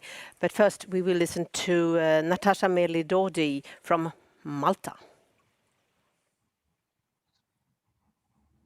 Yeah. Hi, can you hear me? Yes, we can hear you clearly. Yes. Thank you very much for giving me the floor, and I would like to thank you, Madam Moderator, the Swedish Chairpersonship, and the RFOM for organizing this conference, and of course the panelists for the very insightful and interesting discussion that we've listened to this afternoon. Undoubtedly, we as participating states do have a responsibility to guarantee the freedom of speech and to ensure a safe environment for journalists to carry out their work in. As was already mentioned before, no democracy is healthy enough without a free and a fully functioning media. As a country who unfortunately experienced firsthand the killing of a journalist, Malta is very sensitive to the issue of safety of journalists. We are determined to ensure that there will be no impunity for the assassination of the late Daphne Caruana Galizia. and to also deter any possible future attacks against the safety and the dignity of journalists, who we strongly believe must continue to carry out their crucial work without fear. No journalist should fear for his or her life while doing their job, and no journalist should fall victim to the veto of the murderer, as Mr. Gartinash has nicely put it earlier. It is also our responsibility to create an environment, including a legal one, that protects journalists. 3 years ago, my country adopted a very progressive Media and Defamation Act, which has removed criminal libel from our laws. This was a bold step taken to allow journalists to carry out their work and to speak out more freely without the fear of criminal legal proceedings being pressed against them. The shrinking of financial resources of media organizations and media houses is worrying, as was rightly pointed out by the RFOM earlier during her statement. Undoubtedly, this is a sector that was sadly hit even worse and more badly by the economic downturn of the pandemic. The Maltese government has provided financial support to media organizations due to the economic downturn caused by the pandemic. And as participating states, we should ensure unconditional, and I stress unconditional, financial assistance to our respective media organizations. Without that, our democracies will otherwise become weaker. We also agree with the point raised by the RFOM on the importance of trust in journalists and in media in general. Disinformation is one of the main challenges that is so much we are now facing. As participating states, we should support all kinds of events that support and help an increased or better media literacy in our countries. That is the reason why Malta, through a platform called the 3CL, a think tank based in Malta, has expanded its initiatives on digital literacy, research, and practice beyond its borders. In October 2019, the 3CL organized a 2-day international conference in Valletta to explore the relationship around media, technology, and education in the so-called post-truth society, with expert interventions on disinformation. Plans to organize a follow-up conference in the Netherlands in 2020 were delayed, unfortunately, due to the pandemic. But in the meantime, the community of experts is collaborating on a book on the subject to be published in July 2021 and edited by the 3CL director, Dr. Alex Grech. And we all agree that more work is required on this issue. So we look forward to continue working on this and other issues within the OSCE, with the RFOM, and we thank you once again for this very, very interesting discussion, and we wish you a very good conference tomorrow. Thank you. Thank you so much, Natasha Melidodli. Yes, we are almost done for today. The conference will continue tomorrow, but I want the panel to ask I want you to answer to one last question. And at this conference, we want to highlight best practices and good examples, and you really have done that. But one more from you, a short one. You can pick one, whatever. And we start in Serbia. Branko, your best practice, a good example on the subject we are discussing, of course. Thank you for it. Well, in a few sentences, yes. The physical attack on the internet radio journalist in one of the cities in Serbia, in Novi Sad, a couple of weeks ago. 2 perpetrators, one was arrested within next couple of the hours after the event. The other one was identified. The aider and abettor to the whole case was identified within the 24 hours. Both arrested. The investigation lasted for 2-3 weeks at the tops. The indictment was raised, and it's now in front of the court, all done within 1 month. That's it. Well done. Thank you so much. Yanis, your best good practice in about 20 seconds. Sure. I'll just highlight something that happened quite recently in Scotland. There was a reporter outside a local court who was reporting on a crime case.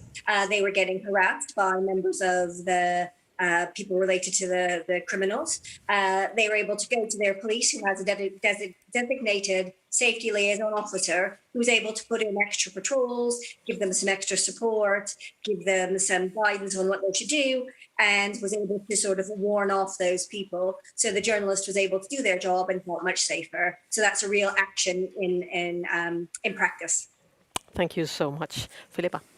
Oh, I don't have this kind of one example, I'm afraid, but I'll just then issue a piece of advice, and that is really to not underestimate the online harassment and threats, because they can easily turn into actual physical violence, and they can also be a source of self-censorship. So I think it's important not to underestimate. Okay. Paul. I have a good example. Kim Wall, the Swedish journalist, she was killed, and the murderer said he didn't do it, he was innocent and so forth. He was finally brought to justice and convicted of murdering her and dismembering her. It was a particularly brutal crime. But then also, in addition, the prosecutor also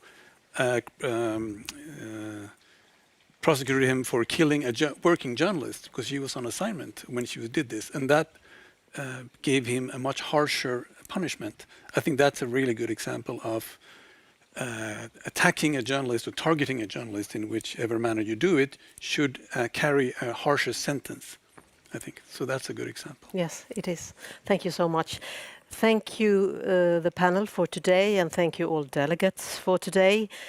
And tomorrow we will continue at 9 o'clock, and there are a lot of interesting subjects then.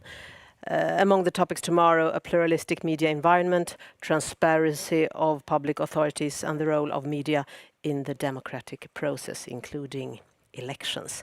Thanks for joining the conference today, and welcome back tomorrow at 9 o'clock. Thanks for now.